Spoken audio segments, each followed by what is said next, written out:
right, we live. Yeah, it's official. All right. So I was thinking that, since we are all Ravens fans, we start with the Ravens. And, the biggest thing with the Ravens right now, we re-signed Ronnie Stanley, 3-year deal. What was it, $60 million? Yeah. $44 million guaranteed. Mm-hmm. How y'all feel about that? Great move. Yeah, I feel like Ronnie looked out. You know what I'm saying? Because we looked out for him for a couple years when he was dealing with those injuries. He definitely didn't get the max amount of money he could have. I didn't mean to cut you off, Court.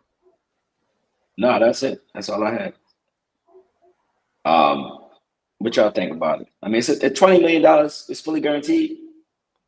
No, it's 60. It's 44 million guaranteed. Guaranteed. Okay. Yeah, it's definitely a team friendly deal.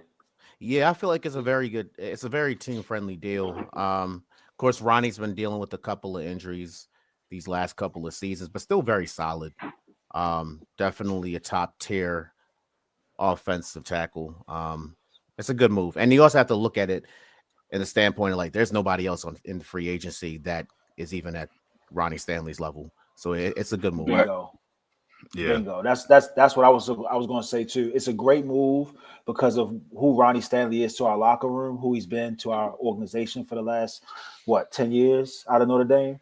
But right. he really came over some injuries over the last couple of years. We stood by him, and now we're rewarding him after a solid season. I think that what it does for us in the front end, it protects Lamar's blindside off the rip, and it gets us into this draft without having to address the left tackle need in the first round or second round. We now can play real drafting with DaCosta. We can trade up, trade back, whatever, for the best possible player, as opposed to like needing a left tackle. So I think the Ravens are not trading up. No, I think it's more likely that we draft 11 people than trade up. I want a dog so bad, son. Like, I don't care about nothing else. I just want us to take a chance on like I want us to have a George Pickens on the roster, bro. I don't care. I want somebody who isn't afraid to like mix it up. That dude Lacey out of LSU or Casey, he got some legal troubles. I like that. I like that. I like him being a little knucklehead. I need John got to step back and just let Lamar and the boys deal with the trouble. We don't need John in there trying to pray it away. That's all right. So that was going to be my next topic, and so you already kind of segued into it. I think we got to cover John Harbaugh. We got to review the season that he just had. How do y'all feel about him? Because Charles, I mean, I don't know if y'all know, I've been a John Harbaugh hater for a while, but I felt like after this past season, I felt like the rest of the fan base Harbaugh kind of exposed himself a lot this year. He did what? And he exposed himself a lot this year. And I think a lot of the fan base was ready to let him go. So how do y'all feel about Harbaugh going forward? They definitely wasn't ready for the first game of the season, right? I guess that's on him. I mean, even Mahomes and them was playing some preseason. So I feel like those first two losses was because they wasn't ready, and not because we didn't have the talent. Just a little rusty for real. So, man, John Harbaugh to me is like Dak Prescott. Like, you can't honestly truly believe that you can get a better coach on the open market. Right. But he's not enough. We have too much talent, and he just isn't going to get us over the hump. I think that he got dragged over the hump by an elite Hall of Fame defense, right? And he hasn't really been able to manufacture much. We've kind of squandered. I feel like it's been 3 elite years now. 3 years where I felt like we were just like better than most teams, and we squandered it. So I feel like John just he got me feeling like we stale. Not that he's not a good coach, but I just think that we could do better now. Yeah, but going against the GOAT, bro, Andy Reid, bro. I mean, Andy Reid had those years that John Harbaugh is still in right now, in Philly. And he just went to another level with him and Mahomes. I mean, his game plan. I mean, think about it. We was all at that game. The game plan, not this year, last year against the Chiefs. That had to be perfect. You know what I'm saying? For them to have a chance. They had nothing but Kelsey, Mahomes, Andy Reid. And they went in and the refs. You know what I'm saying? Andy Reid is an offensive genius. And genius. When the league was predicated on defense, he kept getting stopped a little short. And then the guy who was the legend on defense as a genius, Bill Belichick, had a great run.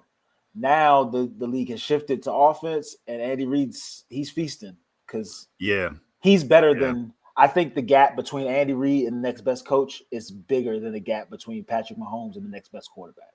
That's my take. Agreed. Right. That's an interesting take. Yeah. I don't know if I necessarily agree with that though, because I think the coach of the Eagles is pretty solid. But I think the gap is I mean, Super Bowl this year, right? Won it. Mr. Stay on the hot seat. Yeah, like if he was that good, it would not have been. There would not have been so many. The fan base wouldn't have been calling for his head. The media wouldn't have been calling for his head. Right. That dude be losing his mind. He be saying stuff, doing stuff all the time. He got carried, man. That team from 1 to 53 was better than a lot of teams 1 to 53. Yeah. But that still takes coaching though, right? You can make the argument that the 49ers were 1 for 53, one of the best team in the NFC the last, not this year, but the last 2 years, right? 2 out of the last 3, and they didn't get over the hump. Philly got over the hump and got to the Super Bowl 2 years ago and lost, of course. But I think Sirianni is that person right underneath Andy Reid. But then again, I don't really see anybody underneath those two. I mean, I guess McVay. I mean, once again, what is it bad that Sirianni does? Aside from victory, he got out the way. Exactly, something that Harbaugh is unable to do, because you've noticed Harbaugh. You can make the argument that he's a good delegator, I guess, right? But he's not an expert motivator. He's not an expert on anything, though, right? He's not an expert on offense. He's not special teams been trashed the last 2 years. Which has been trashed the last couple of years. And it was trashed last year. It was trashed last year. I like John Harbaugh over the last 2 years. There's no kickoffs anymore, really, right? Bro. My thing with Harbaugh is you're here because Lamar likes you. That's it. You know what I mean? So just be the cheerleader, be on the sideline, clapping your hands, going, "Yeah, guys, let's go. Do your job and get out the way, yo." But he can't even get out the way. Well, it's because he don't want players on his team that'll challenge him. Right. That's the issue. There's nobody to get out the way in the first place. I think John Harbaugh is a good coach. I think so too. I like him as a coach. I think that he would be like, if we weren't in the position we're in, like imagine if we was like, if we had the Steelers roster, or we had like a lesser roster, I think that he would be a good coach for a lesser roster. I just don't think that he's the coach. Our roster is sensational. Like, we have a 2-time MVP, probably should have been back-to-back, 3-time MVP, like at quarterback. Our wide receiver core is legitimate, as good as anybody in the league right now. Like, we should not be, flaming out. Just got All-Pro again this year. Yeah, like Kyle Hamilton's back there. Like, we should not be missing these opportunities to win a Super Bowl or 2 or 3. I just think that John is a little bit too conservative, and even though he tries to like break that, I don't think it's like his natural feeling, because it feels like when he goes 4 on 4 before he does it, it's kind of like weird. It's like, I don't know, that was like not the time to do that. I will give him some credit though, because I feel like Harbaugh's strategy, which is I feel like is an old school Raven strategy. We play to kick field goals instead of to score touchdowns. Mm-hmm. And when Tucker started missing kicks this year, I feel like out of necessity, they started playing more towards the offense, like going for it more, trying to get extra possessions, trying to make sure that we keep the offense on the field as much as possible. instead of just settling for 3. I feel like he did switch that up towards the end of the season, but I think it was out of necessity because he didn't trust Tucker anymore. Yeah. Well, Lamar don't like field goals. You know what I'm saying? Lamar's a scorer. No. So, but I'm happy he's starting to see things like, look, like our strength is our quarterback, our offense, our running game. Let's play to that instead of playing conservatively. You know, be more aggressive because you have the talent on offense to be more aggressive. We lost games because of that. Yeah. When we got 14 points and then we just try to kill the clock. You can't do that. Yeah. We almost lost to the Cowboys doing that. Yeah. We lost to the Raiders doing that. Right. Yeah. I remember Lamar on a press conference basically was like, that's enough with that. Enough. Like, you scoring every drive. Right. That's it. That's why I kind of give him. That's why I kind of give Harbaugh a little bit of credit. Like, sometimes he's able to switch it. Like, I don't know if you remember during the Bills game, right, where it looks like we were passing a lot, and then finally he was like, okay, they're not stopping our run. Let's just run it 10 straight times, right? And we were able to get that touchdown that brought us back into the game. So I think he's able to make those in-game adjustments, right? But it always seems like when we're playing against teams that are either equal or maybe slightly worse than us, we somehow find a way to lose. The Browns. Just at the worst times too. Like we should have Raiders. We should have won against the Bills. There's no excuse for that loss. I can't blame the Browns loss on him though, bro. Because I mean, the secondary dropped like 5 picks. If they would have caught one pick, we would have won that game. Yeah, that situation was costing us games, bro. That was a fluke kind of game too, if you really think about it. They was all fluke, bro. I feel like all our losses was like weird losses, stuff that wasn't really explainable, or just like we played way below or to our competition as opposed to playing above them. Right. So what do y'all think? So we signed Ronnie, so now that's out the way. That was kind of the biggest thing we had to do this offseason. Right. Where do we go from here? What do y'all want to see in free agency, if we do anything else in free agency? And what do y'all want to see from the draft? Like, what do y'all think is most important for the team right now? I mean, personally, I think it's about the trenches. I need offensive line, because I mean, Falele had a crazy year apparently. Like, he almost went out. He was almost an all pro. He was I don't. The tape doesn't tell me he's a Pro Bowl. Yeah, that's a big dude, bro. But he had a really good year. He made some great blocks. Yeah. So all right. Yeah, he was solid. But to me, the defensive line, we need an edge, bro. Like, we was relying on Kyle Van Noy to give us consistent pressure at this age. We relied on Justin Houston last year, bro. We are disgusting as far as we got the best year out of Jadeveon Clowney of his career. Jadeveon Clowney, we got the craziest run on like end of career. Old pass rushers, right ends, left ends. Yeah, like, come on, bro. I need us to hit. This Ajabo was a whiff. This Owe thing is this project. I'm over it. Like, I need somebody who can complete the sack, not miss a tackle at the quarterback. Or it's looking like Owe might be out of here. He gotta go, bro. He costs too much. Well, we'll see, right? Owe. I wanted to trade. There's 2 ways to look at Owe, right? This year, 10 sacks, right? Double-digit sacks. Finally did something, right? But I feel like he may be a trap, whereas he had one good season and then you now overpay him to stay here, right? He Paul Cougar. But here's my thing with Owe. We just did the same thing with Metabike.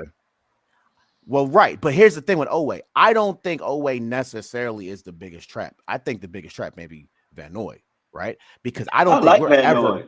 I like him too, but I don't think we're ever going to get that season out of Van Noy again. And they said that 2 years ago. No. And to Brian's point, 12.5 sacks.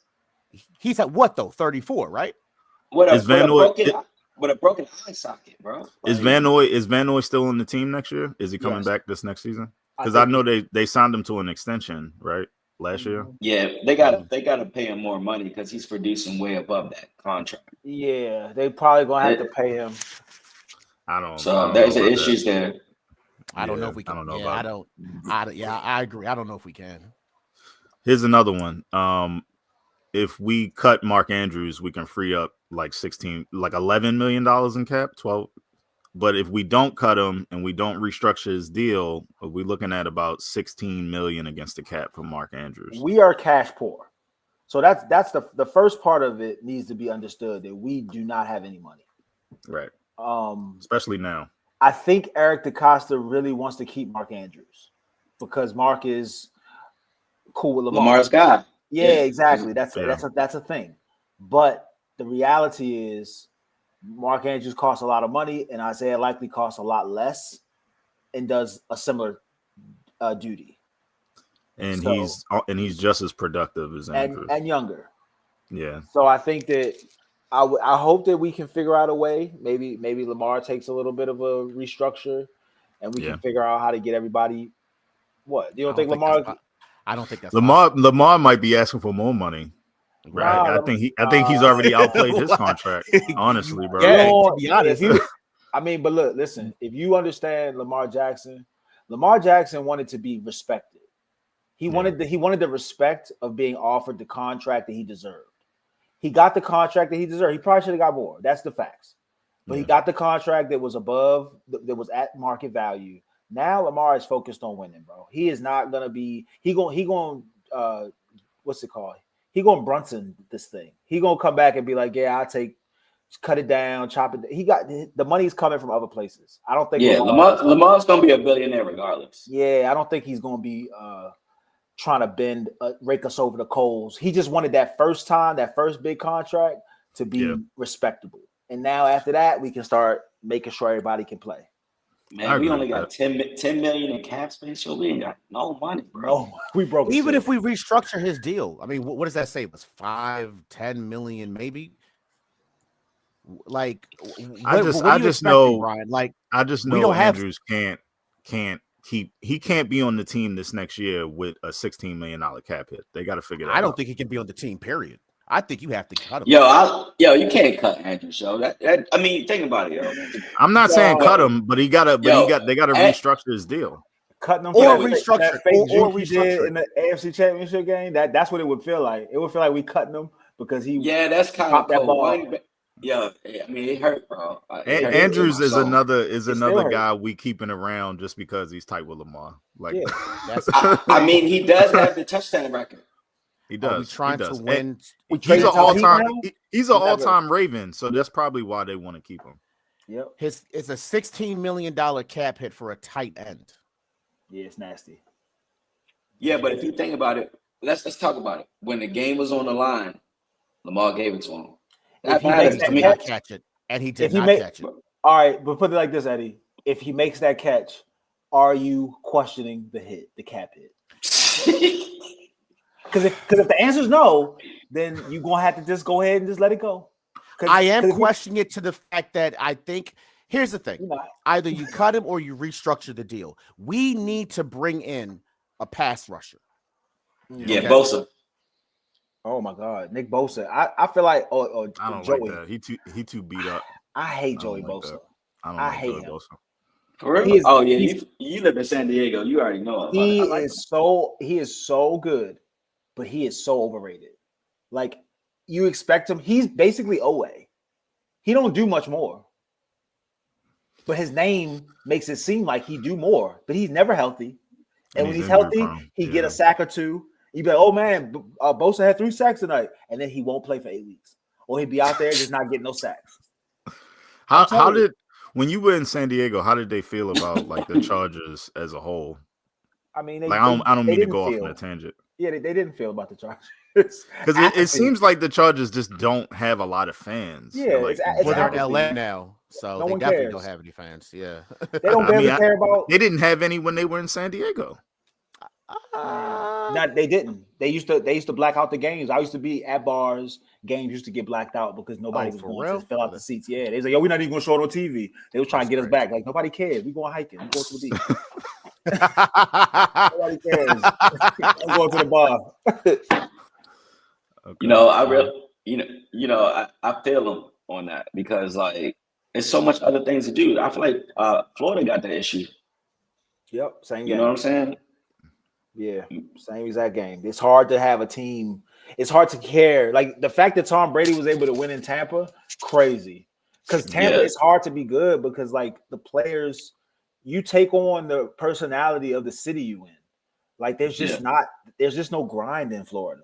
You get off at 2, you go to the pier, Right. you smoke a cigar, you drink a beer, and then you go home. Like you just look at the water and just hang out unless it's raining. It's but it's a lot of chilling. Tampa Bay, bro, that's like the stripper capital of the world. Like it's a strip club everywhere in Tampa. He had a great offense, though. Probably that's the only way he could beat it. Yeah, and it was COVID. Hall of Fame wide receiver. Well, if you want to be honest, that Super Bowl year actually was not his best year in Tampa. It was actually the year after. He threw for 5,200 yards and 50-something touchdowns and like 4 interceptions. The only reason why they really didn't get back is because, AB decided to go batshit. Yeah, I think he almost won MVP that year, but I think Rodgers won it over him. Right. Shout out to AB, but it should have went to Brady. I think it should. Yeah, if you want to make and I completely agree. It should have went to Brady that year. Yeah. Yo, shout out to AB, bro. Like, Antonio Brown is literally the funniest dude on Twitter. Yo. He's hilarious. He's hilarious, yo. I mean, think about it, yo. This dude, everyone's seen that hit, bro. He's clearly but he's not even like denying it. You know what I'm saying? He's like, yo, what do you think? I played it. Y'all seen the hit? Like, I'm just living my life. But like his comedy, like personality is funny. Yo. Yeah, he's so funny on Twitter, bro. He the only one that can get a little pass with the things he said. All right. Yeah. So wait. True. The fact staying with the Ravens though. The fact why was Antonio Brown tagged in that outburst by that guy that got jammed up with Steve Smith and his because they know Antonio Brown gonna publicize it and make it bigger than what it actually is. Bigger, yeah. So the fact why he hit Steve Smith was like in the band like 3 times this season. He was in the band a lot. He was in the band a lot. He was in the band a lot, bro. He was dressed up with the costume on and everything, dog. Like, so he was out there. He was out there. And we all was wondering what's going on with Steve Smith. What does he have to do with the marching Ravens? This doesn't make any sense. But all right, sure. I thought it was weird, but I just thought it was something they was doing for the fans. Something on his bucket list. Me too. I thought it was something they were doing for the fans. Yeah. I ain't know homie was really into it like that. Hey, look, I am never gonna not think that something's up when I see weird stuff going on. When I see guys doing things that look like not their bag, it's some tail behind that. It's always something that it's a little bit of pee behind that, man. Ain't nobody. Nobody just putting that on.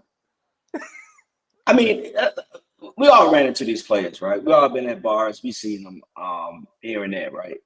Yeah. It's when you're a millionaire, they have unlimited women trying to talk to them. I've seen it. We all seen it. You know what I'm saying? They're not trying to talk to the players. Aren't trying to talk to the women. The women are trying to talk to the players. What I'm seeing, and it's thousands of them. Yeah. So I just want to. I don't want to go no further, but that's all I'm trying to say is that when you are multi-millionaire in your prime, he's not in his prime. They said his wife was in on it too. I thought this was a long time ago though. This was a old story that right? Yeah, no, this is recent. No, this was recent. This was this past season. Them pictures was the pictures that he pulled up, the guy that was the spouse of the girl that was cheating with Steve Smith. The pictures that he displayed was new pictures. These are Steve Smith with a chubby fat face. Retired Steve Smith. Yeah, this was going on during the season. This ain't demon Steve Smith that was out here fighting players. Not that guy. Why y'all talking about Steve Smith when he right over here? on the I show. like Steve Smith. He came out looking like a winner in this situation. I thought he looked cool. I thought he was chilling. He said, "My bad, my bad." Definitely winner. Yeah, he was just like, my fault, dog. My fault. I ain't mean to rearrange your wife IUD. I didn't know that was. I I thought that was a family. I thought that was a throwback. No, Nah, that's why that's why it's so crazy. He crashed out like that in real time. He was like, "Yo, this multi-millionaire ex-NFL Hall of Famer is smashing my wife." I would never bring that up. Definitely should have kept it to himself. He should have kept it to himself. Hey. It probably happens to a lot of guys, but that's one you keep that one in the vault. Keep dog. that to yourself. You Yeah, don't put that out there. You can't. Yo, all right, so we met Steve Smith, bro. We did at Mad River. At Mad River. Mad River. Yeah, this dude got long arms, bro. Like ridiculous, bro. how tall is he? 5'8". 5'9". 5'9", 5'10". Maybe He's 5'9". He's short. He's short, but he got like it's like, you know what I'm saying. Like he's he feels he played like he was 6'4", bro. easy. Yeah, like his hands are big. His hands are like wingspan is crazy. Like he could probably touch his knees standing up, yo, without no bend. So I look back to the Ravens. Mm-hmm. What do you? So y'all want an edge rusher in the first round? They don't normally drop that low, man. No. Well, so what are y'all thinking? Corner? I don't think there's any. I don't think we can go corner again 2 years in a row in the first round. What's going to be available by the time we draft? Yeah, it's just best available. I mean, I would love an offensive lineman. I would love a edge rusher. We probably gonna end up with a linebacker or something. We're gonna get mad, bro. It's gonna be a safety. That safety out of Florida State. They was talking about him. That's comparing him with Cause we do need a safety now. I'll be good with that. I'll be good with that. I heard they were looking at Tyrann Mathieu. To put him out back and let Kyle be range down bottom. Yeah, let Kyle go back to his position and put Tyrann Mathieu back there with Are we bringing back Darius Washington? I think so. They should. I hope so. He deserves it, even though he's been banged up for most of his time with us. This was the first time when he was on the field. That's Charles' guy. I didn't know that. Yeah, Charles been on the Darius train off the rip, like off a pre-camp one year. He just was like, yeah, that's my guy. I got to give it to him, yo. He made some splash plays this season. And, I didn't realize he was 5'8". He little. Yo, but he plays with a lot of heart, man. I got to give that Darius Washington a lot of credit. He really came in and because Marcus Williams was killing us, bro. I mean, Marcus Williams should be off the team. Yo, I thought we're not gonna say that. I thought we're not gonna say that name in this podcast. Oh my gosh, he got to get the slander. He gotta get this slander. He got to get the slander because it was him free ranging and not doing what he was supposed to do. And once I heard Jimmy Smith break it down, I said I know what I heard enough. Like I know what he wasn't. That breakdown. Ooh, he wasn't trying to hit. That breakdown was brutal. Yeah, he wasn't trying to hit. He wasn't trying to take them hits. Humphrey threw him under the bus too, yo. I mean, they did it. They did it without saying his name, but you could tell who they were talking about. Yeah, you got to tackle, man. Yeah, man, and you got to play your position. I feel like Marlon be pulling up on people, bro. Like I know he be going on live and being fun when we went, but I feel like he pulling up on people, bro. Because he definitely said on the press conference what the problem was. He said it's just one guy. Right. You know what I'm saying? Yeah. Y'all know who it is. Yo. That's what I'm saying. He threw him right under the bus, and you know, so he said it's not the coach. It's not. He said he let Elliott talk trash about him on his podcast. Elliott was on there talking like, yeah, we already know what's his name, dude. Yeah. Elliott, dog, bro. I wish we would have kept him, bro. He wasn't staying healthy with us. He only been healthy everywhere else. Yo, remember when we had that terrible coaching staff though? Yeah. They got rid of the what did they call it? The strength and conditioning coach. Strength and conditioning coach. Yeah, he was killing people. We lost a whole roster one year behind that. I don't know what that was about. Torn Achilles for everybody. The whole squad had an ACLs. I was like, get the hell. This is too much. Yo, I remember Lamar was like, yo, why am I benching like 225, 285? I'm a quarterback. Like, this is stupid. Yeah, I remember him saying that he got all big for no reason. Lamar Jackson, 235 pounds. Oh, they had my king going. They tried to ruin Where his was career. Lamar? Was at what 205 this year? 205. That's where he got to be. I don't want to see him an inch heavier. I don't want to see him a pound, an ounce. He was up. He was up to 235. That's crazy. Yeah, last year that was crazy.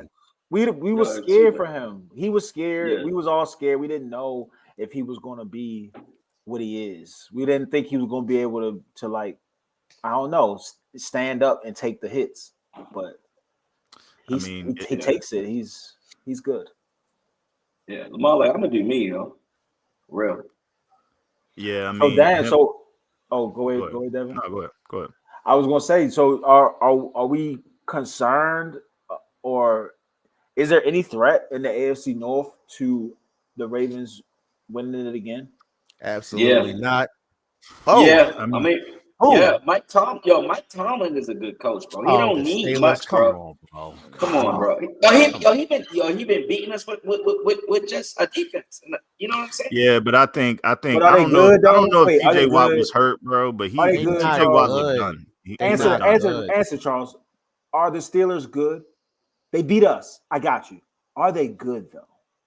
Because I don't think they're good. I think they beat us because they know us well. But they caught us for one game. They They lost 2 other times though. That's it. No, I think they're good. They've been sneaking dubs on us. Not really last year after the first. I think they won the first game, but they've been sneaking a lot of dubs on us.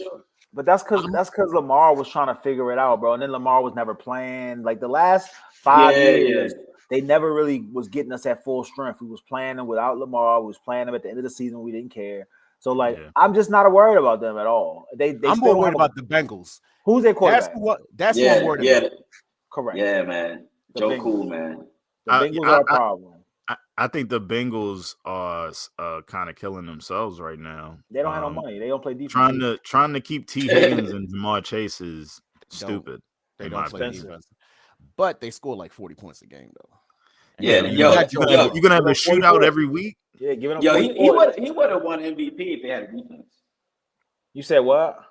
He could have won MVP if they had a defense. If they had a defense, he wouldn't have had all them numbers. The numbers would have been different. He wouldn't have had to be. They was doing a lot of catch up, a lot of coming from behind. They wasn't just blowing teams out and running away with it. They was out here fighting to try to stay in games. Joe Burrow would not have thrown 40 touchdowns, and all that wouldn't have happened if it wasn't for the fact that their defense was so trash that they had to get shootouts throw every week or lose. Yeah, that's a good point. Chase Brown had a solid season too, though. I mean, he trash too. Chase Brown's trash. Yeah. The running back is trash. He not good. Dang. All right, bro. Wow. Okay. I mean, what's good? I mean, he's not Joe Mixon. He not a Pro Bowler. He not a difference for real. Like if other team got a good defense, he getting shut down. Yeah. Any decent defensive line is shutting down the Bengals running game. He should. I mean, they. If you're a running back for the Bengals, you should be able to do. You should have a good season behind the fact that the wide receiving threat should open it up for you. Yeah. But I mean, personally, I think he's solid. I mean, the reason why his numbers aren't like that great because, like you said, they had to throw the ball every single down. Is he James Cook? Is he James Cook solid, or is he not James Cook? Because if he's not even James Cook, that means he's not even an elite running back. He's just like James Cook solid. I mean, how many touchdowns he had last year? 11. Yeah, 11 touchdowns. I mean, solid. For Chase Brown? Yards per. For Chase Brown. Yeah. He wouldn't even have had that if Zach Moss ain't get hurt. Did he go over 1,000 yards rushing? Well, no, because again, they don't run the ball because they have to throw it every single down. If they had Nick Chubb, they'd run that hole. If they had an elite running back there, they run that hole. They don't run that hole. He brown trash. I'm gonna be honest. I mean, I'm not even worried if they about had an elite running back, I mean, they still throwing the ball every down because you're not worried about the back Bengals. Down 21 points because they're literally doing the same thing they just did last year, and they went 9-8. Okay, they had T. Higgins last year. Jamar Chase. And to be fair, though, they were 4-8. Remember, they were 4-8, and the only reason why they were 9-8 because they went nuts the last 5 games. So they actually, if you really want to keep it real, they really did not have a good season at all. They did. Yo, Jamar Chase was giving it to Brandon Stevens, though. But think about it like he this: was. Jamar Chase. I mean, Jamar giving Chase, it to him. he won the Triple Crown. Joe Burrow had 40 touchdowns. He had all those yards, and they But went that's- 9-8. But that's what's the name fault. Marcus Williams wasn't tackling. That's Right. You can't if you're a cornerback Yeah. and you don't got no safety help over top, you're going to get cooked if the wide receiver is Jamar Chase or Justin Jefferson or one of them guys. AJ Brown, like Right. you're cooked. You might get cooked anyway. So you definitely you need safety help. So if your safety don't like to tackle, you're short. You just and I'm saying all that Jamar Chase happened, that Triple Crown, all that stuff, and they didn't even make the playoffs, bro. I don't know. You talking about Hubbard's gone. I'll go back to what I was saying before. The AFC North, I don't think there's any threat. Yeah. Okay. I just think that the organization, unfortunately, the Browns and the Bengals are just not. The Bengals are more interested in saving money than actually winning. Look at the Browns. The Browns are so trash, and rather than figure out how not to be trash, they said, let's give quarterback money to a defensive end. That's what that's what we'll do to like. Right. That's that what we'll still do. can't get to Lamar. That's how we're gonna win. That's how we're gonna win by paying our defensive end because it's good for morale. That's their Ray Lewis. You would you let Ray Lewis walk out the door? No, just because we bad. I would do what the Raiders did. The Raiders had Khalil Mack, and they knew that they wasn't ready for Khalil Mack to be the reason, so they traded Khalil Mack and got pieces. I think that's what you got to do in those situations. If you're not good enough to win, you have to take your best player and you have to package it up and get pieces. That's the difference. But here's the thing: they think that they're good enough to win. Like if you talk to Stefanski or you ask the owner, they actually think that they are going to be competing for a title. That's the difference. They can think that. I don't know how they can think that either. Huh? Is Joe Flacco coming back? He played for the Colts. Joe Flacco plays for the Colts now, I think. Yeah. No, I'm saying because he took him to the playoffs. Flacco's really their best quarterback in like the last 5 years. Watson to arrive. Hey, yo, Flacco really is the best quarterback. The last 5 years. That's crazy. Yo, I like Flacco playing with I don't give it. You know what I'm saying? Because you think about it, he's Joe Cool, but he's definitely on that Browns on that run. He was just letting that thing go, bro. It was nice to see, as a Ravens fan. And the Browns got a lot of problems on offense. Like you can't. I don't know who their number one wide receiver is. Jerry Jeudy. Yep. He was getting numbers. Yeah. Elijah Moore out there. Elijah Moore, who's he was okay. And they got another guy. I'll give you Jeudy. Elijah Moore ain't scaring nobody. No, he's not. I forget the other guy's name. But he's like Jeudy young too. Jeudy has catch issues, doesn't he? He has issues with catching the ball. He had him in Denver. He was good in Cleveland though this year. Okay. He came on towards the end of the season, I believe. Earlier on, I don't think he was that good, but towards the end, he got better. Yeah, after Deshaun got hurt. Yeah. So, but Jameis Winston was just like throwing that bitch like every single down. Not caring. What's going on with Nick Chubb? With Nick Chubb? Yeah, he might be back this year. It's taking another year to heal back from that. So yeah, he did. I thought he did come back though towards the end, right? I'm talking about but he wasn't good. Oh, it wasn't the same. Yeah. They were still giving it to Ford. The young that offensive line. That's the thing. When the Browns was really a threat, that offensive line was like when they had Baker, they was like one of the best offensive lines in the league. Their defense kind of arrived at the same time. It was kind of weird that they didn't go further, honestly. But I do think their window is closed. I don't think that the Browns are a threat anymore. I don't think that the Bengals aren't a threat because they only care about offense and their whole division is smash mouth. So I just don't think that they can really compete. If there was another division, I think they'd be good. But because everybody else wants to fight, they want to play like rock, paper, scissors. I don't think that they could win.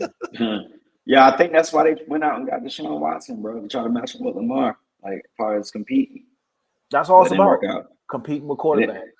I'm not mad at the Browns for it not working. I mean, you got to try. It was Deshaun Watson. I mean, the Panthers were trying to get him too. The Falcons were trying to get him. It's not like, what I mean, other teams weren't trying to get him. Yeah, I'm mad at the Browns. I'm mad at the Browns for moving on from Baker, even though he was successful. I'm mad at them for that because Baker's still successful. Yeah, they could have had a quarterback, and instead they got this. Whatever's going on now, this is their doing. And but Baker can't beat Lamar though. That's the only thing. Is that a fact? he's only beaten us like once, I think. I mean, neither can Joe. People can't beat Lamar. Right? Yeah, you can't. It's hard. You can't just move off and stuff. Oh, you can't beat Patrick Mahomes. I mean, that's what Mahomes is like the best. Pack it up, guys. We blowing it up. We can't beat Mahomes. Can't beat Mahomes. Blow it up. Like, yeah, that's silly. Yeah, Baker wasn't a good fit for them. I mean, Baker, I think, is in a perfect situation now with Tampa, but I don't think any quarterback can go into Cleveland, honestly, and succeed. I'm just going to keep it real with you. Dang. Because every week you have to look ahead to playing the Ravens, and you got to look to playing the Steelers. Yeah, the Steelers. I mean, and the Bengals. You're going to have to throw on the Bengals, and I don't know how the. I mean, I agree with you, Brian. I honestly think the Browns' window has actually closed. I don't think they're going to be even close to as good as they were, not this season, but the year before when they went like 10-7. Yeah, exactly. So who the hell is playing quarterback for them this year? They're gonna put Dorian Thompson-Robinson back out there because he was not good. Seems like it. They're gonna have to draft somebody, I would think, right? Probably gonna draft. Where's their draft position? Let me see. I think they picking high. I mean, like third or fourth. Not high enough. Cam Ward is Cam Ward. Maybe that's a Cleveland situation. Wow, Mayfield only 29 years old. Tennessee picks first, right? They need a quarterback, so they might need a quarterback. They're gonna probably go. What's the name? Shador. Nah, Cam Ward, right? Nah, what's the homie from Colorado too? Oh, Travis Hunter. Travis Hunter going 1 or 2, bro. Ain't no way. According to NFL.com, they said they're going edge rusher and picking Abdul Carter. Tennessee? No, Tennessee. Yeah, they're gonna trade down then. So they're gonna keep running it with the dude that dropped to his knees. What's his name? Levi. Yeah, Will Levis. Yeah. They're gonna keep doing that. That's just one mock draft. Let me look at the other mock drafts. That's what I'm saying. I don't think that. I think they have to. Abdul Carter got a bad medical evaluation, like with a foot or a back situation.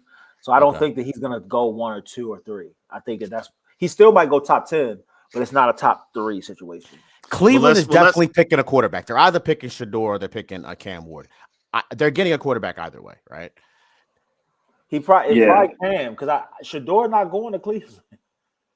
Shador going to I think he's going to New York. Shador go where he want to go because Shador gonna look him straight in the eye and be like, "I'll go back to college on y'all ass. I don't care." I kind of agree with you on the Titans. I think the Titans have to pick a quarterback. I think they have to pick either. I think they're gonna pick Cam Ward. They're gonna pick Travis Hunter. Y'all keep a wide receiver and a quarterback is a big pickup. If you're not a good team and now you get a top 5, top 10 quarterback and a top 5, top 10 wide receiver, you just got. But that's saying that they believe in Will Levis, though. Like, yeah, do you believe in Will Levis, Brian? Like, really? Can he sell tickets? No, bro. I mean, after he dropped to his knees mid-play when he threw that pick 6, I was like, he don't got it, yo. He threw his hands up. He was crazy. Yeah. I mean, he was having some kind of hilarious gaffe like every week, and so I think they tired of that. Honestly, so I think they're gonna go Cam Ward first. I don't think you can bring him back. I mean, I don't know. Look. Speaking of the Steelers, so y'all, we talked before we went live. DK Metcalf to the Steelers. I'm not happy about that. How do y'all feel about it? I mean, personally, it doesn't matter because their quarterback situation at best is in flux. So I'm not concerned. Justin Fields or Russell Wilson? What do y'all think? I do want to get Brian's take on that. Who do you think is going to be their quarterback? I think that Justin Fields did not take Russell Wilson's spot. So I just think that that's where they at. I think that Russell Wilson, if he's healthy, gives them the best chance to win down over down. I think that they can, there's wrinkles they can add in for Justin Fields. I do like what they can do with the wrinkle of Justin Fields, but down, it looked pretty competent last year. They need running backs. They don't have Najee Harris is trash. That's their issue. They have to run the ball, and Najee Harris likes to be slow and bounce it outside. So that's why I think Russell Wilson's probably their best option at quarterback. And if they add DK makes them solid. So here's the reports that are coming out there. Russell Wilson actually technically is a free agent, right? Oh, because he only signed a 1-year contract. ooh. So this is why I was thinking they're probably going to have Justin Fields as their starting quarterback, because I don't know if they're bringing back Russell. Let's just, for argument's sake, let's say that they actually do bring back Russell, right? And he is their starting quarterback, right? Mm-hmm.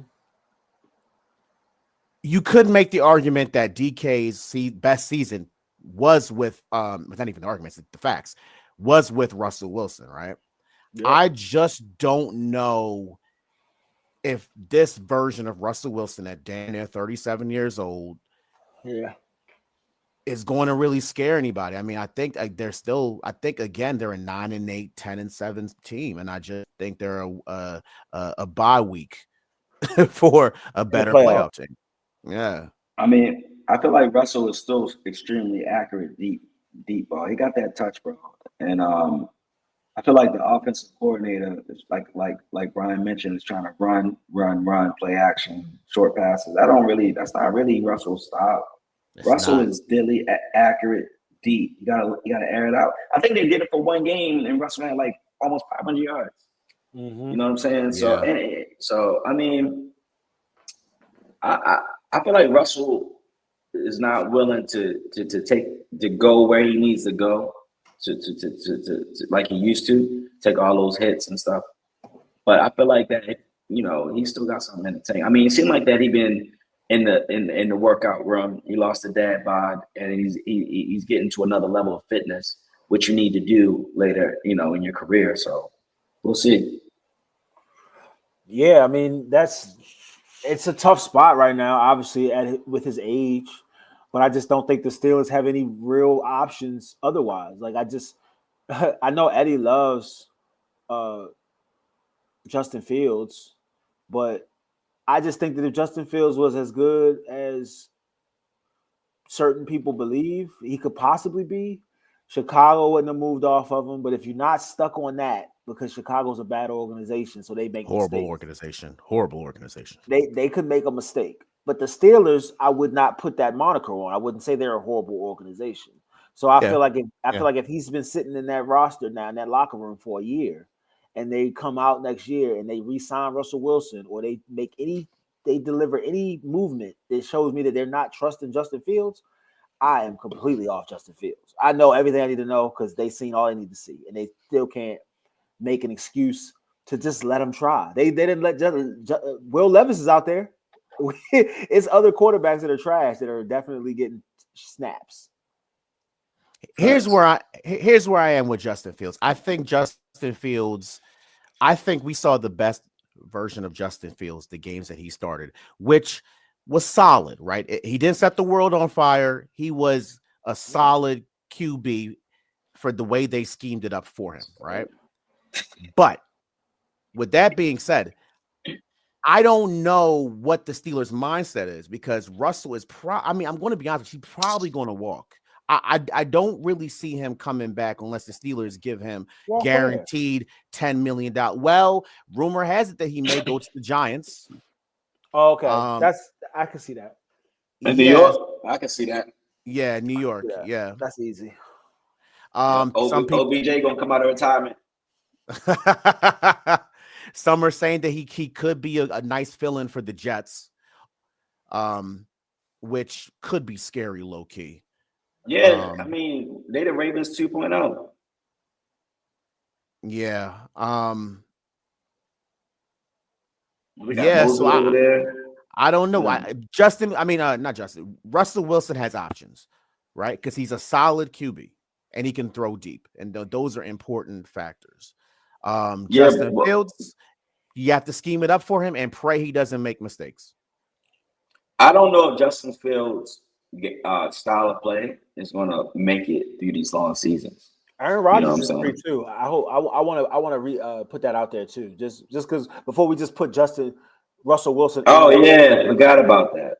Aaron Rodgers is above him as far as a future Hall of Famer potential, and he is a free agent as well. So, and he's not locked in because Devontae's already gone to LA. Right. So we, so that New York thing, I think that's something that I could see happen for. Does Rodgers still want to play? Aaron Rodgers, he may. I don't think he wants to go out like that. Okay. How he went out with the Jets. I don't think that just doesn't seem like. That just doesn't seem like his style. The only team, so here's where I am with Aaron Rodgers. The only team that I could see Aaron Rodgers actually coming in and making better or at least being at the same level that they were is the Vikings, right? Because the Vikings have arguably the best offensive weapons in the NFL. I mean, they have arguably the best. They re-signed Darnold? Yep. Okay, so that ship has sailed. Right. So where's Aaron Rodgers going to go? I mean, he at this point, if not the Jets, he's gone. Not the Giants, unlikely, but possible. Other than that, I don't know. Maybe Carolina. Nah, Bryce Young's there. I don't think so. I think he'd have to accept a backup role at this point if he still wanted to play. If he wanted to be a mentor for a young quarterback, I think he could do that. But as far as him coming in to start, I think he could be a starter in a few places. The problem is, does he want to win? Right. What's up with the Raiders? Raiders. I mean, we got Geno. Oh, right. Yeah. So Seattle then.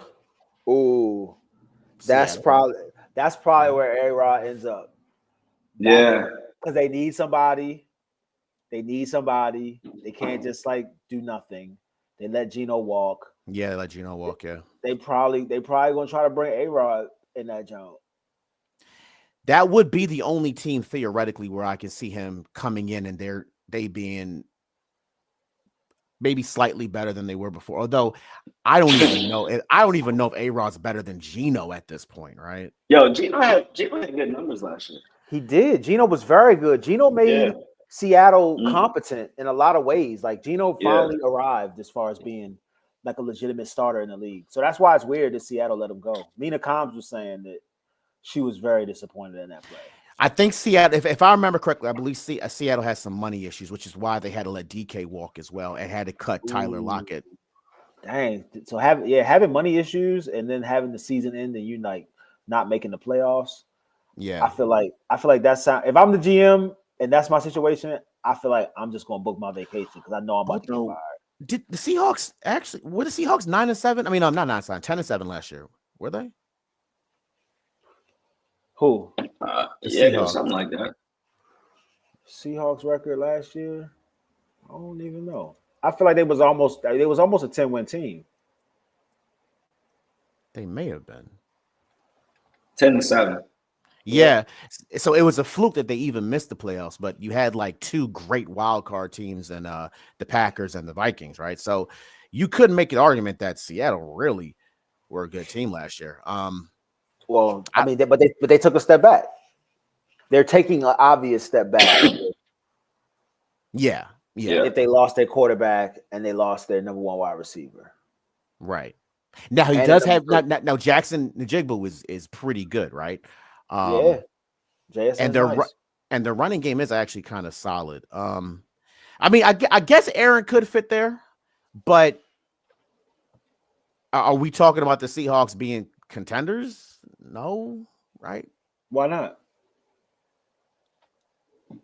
I mean, are the Rams contenders? Are the Arizona Cardinals contenders? Are the 49ers contenders with Brock Purdy? That's what I'm saying.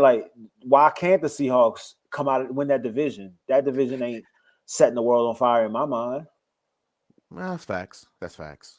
Yeah, because the Rams won the division, right? Last year, right? Right. And the NFC, to me, aside from the Philly winning, the NFC is still the weaker of the divisions.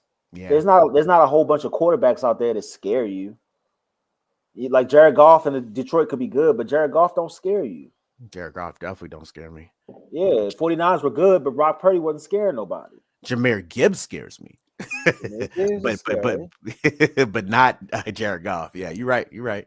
Right. Yo, I like Brock, yo. Mr. Irrelevant. You like Brock? Brock is solid, right? He's solid, but he's not going to win you games, right? You're going to have all the pieces around him and just hope that he does it. He's like Alex Smith. Honestly, but let's be real. That offense gets all the QBs killed.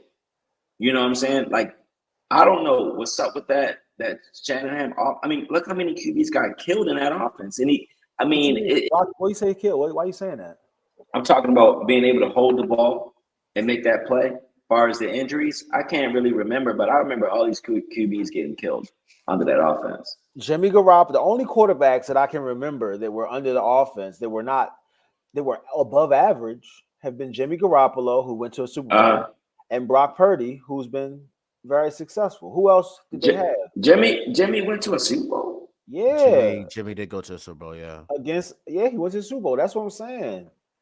Well, I don't think against the Chiefs. We saw that. We went to that Super Bowl. We watched it. Oh yes, you were right. They've been to 3 Super Bowls, right? Yeah. What about the year when they was ready to go to the Super Bowl again, but they didn't have a quarterback? Like all of them got hurt. Purdy, even Purdy and their two back, and the NFL changed that rule that you can have an emergency quarterback. Yeah, it was some other dudes, right? I mean, but those dudes were trash. Like, you're right. Yeah, I might have to take that statement back. Yeah, that was like I'll take it back. Well, I mean, they still got Jimmy hurt though. I mean, I think you're partially correct. Jimmy trash. Jimmy got Jimmy hurt. That offensive line was good. Like, why would you? I'm saying, it's not what about the offense gets quarterbacks hurt? Like, I feel like ain't like quarterbacks are running quarterback draws all game. They're not out there scrambling all game. They just be throwing quick slants to Debo. Yeah, they are quick. Yeah, they don't hold the ball long enough to really get injured. No. I mean, honestly, I don't really follow the 49ers. Yeah, like that. I'll take that back. But I'll take that back. I mean, they really got no choice. They got to keep running it with Purdy unless they bring in somebody. Look, last year. McCaffrey done? McCaffrey done? Yeah, he done. Yeah, you got both Achilles messed up. He done. I seen enough. He might not be done. I could be wrong, but the evidence is on the table. He's not young. He was injury prone when he was in Carolina. That's why he got out of Carolina. And he had a little run with the 49ers. Now he injury prone, and they dropped the injury that I never heard before. Once a 30-year-old running back gets hit me with an injury I never seen before, I know it's over. They said he got an issue in both knees. What is that? Well, y'all think he go to the Hall of Fame? Well, here's the issue, right? He has Achilles tendonitis, but that's not actually what knocked him out for the season. He actually had a ligament injury in his ACL or whatever. A PCL injury, not ACL or MCL, a PCL injury. Yeah. I don't know if he's done, but I don't know if the McCaffrey that we've been accustomed to watching is ever going to come back. Right. Y'all think he can go to Hall of Fame? McCaffrey? Yeah. No. I mean, I wouldn't put him in the Hall of Fame. Okay. But then again, it's kind of weird with running backs, right? Because he had probably arguably 2 of the best seasons ever for a running back. One of the best seasons ever. Saquon went hard this year. Derrick Henry went hard too. Saquon. I mean, here's the thing. I would put Chris Johnson in the Hall of Fame before I put Christian McCaffrey. Hell yeah! What? That's not even. Yeah. That's CMC ain't over. CJ2K. Yeah, no way. Yeah, I mean, shout out. I think. God, CMC is really good. He's really, really good. But he's not none of the ones that I'll be thinking about is really, really good. Like, he's not LaDainian, he's not AP, right. He's not Derrick Henry, he's not Shady, he's not none of these dudes. He's like, I don't know, he's like a white Marshall Faulk, but like only for a year or two. Yeah, only for a year or two. That's what I'm saying. But those 2 years. I mean, here's the thing: Priest Holmes is not even in the Hall of Fame, and I think Priest Holmes was one of the greatest running backs I've ever seen with my own 2 eyes. The NFL Hall of Fame is not. It's not the NBA Hall of Fame. You Right. really got to be. You really can't have like two, 3 good years. Ain't enough for them. Right. Yeah, because Jamal Lewis ain't in the Hall of Fame. Nope. Right. 2,000 yards, not enough, bro. You do it again. 10,000 yards on the ground. Yeah, I mean, Do it if you don't do it twice, it's fluke. He could have broke that record, man. They was calling those penalties. which is really makes Derrick Henry special because I don't think any running back has ever ran for 2,000 yards twice. Nah, see, I mean, CJ 2K had 2,500 all purpose. Yeah, no, see, and That's I don't crazy. think that record. I don't think that record's ever going to get broken. It might not get broken. Yeah, It might not be broken because that's nobody every year. Running backs, look at Saquon's season. He was catching. He had 2,000 yards rushing.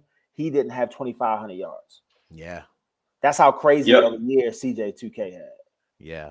Yo, y'all want to take like 2 minutes or so and then switch over to basketball or something? Yeah, man. Okay, yeah, I'm down. All right, I'm gonna fill up my coffee. Okay, All right. We're gonna break off the live or what? I'm gonna just leave it on, leave it running. Okay. Or y'all want to start another one? No. This is fine. You can. Yeah, leave it we on. can keep it running. We keep running. I'll grab a All beer. right. See y'all in a couple minutes. Yeah. All right.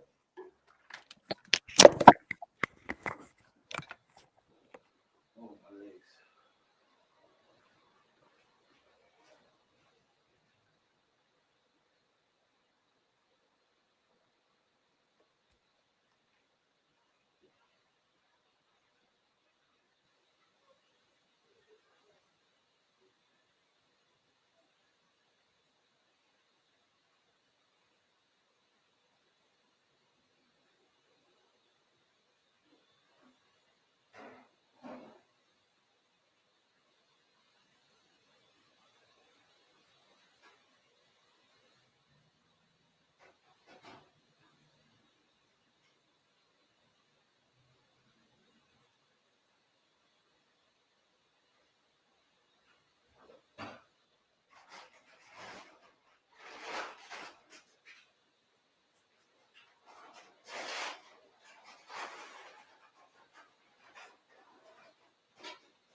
Please.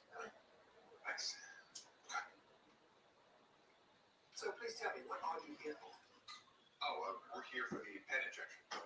We heard that after the pen injection. They can talk. We've always wondered what he was thinking, so. Fantastic. And how much does it cost? About 21,000. All right, so just perfect. And there it goes. Wow. Okay. How long does it take to take in effect? He should be talking in 3, 2, 1. What's up, Dan? How you doing? What's up, Peter? How you doing? I'm doing good. Hey, where we at? Dan at the vet? No, just the science house.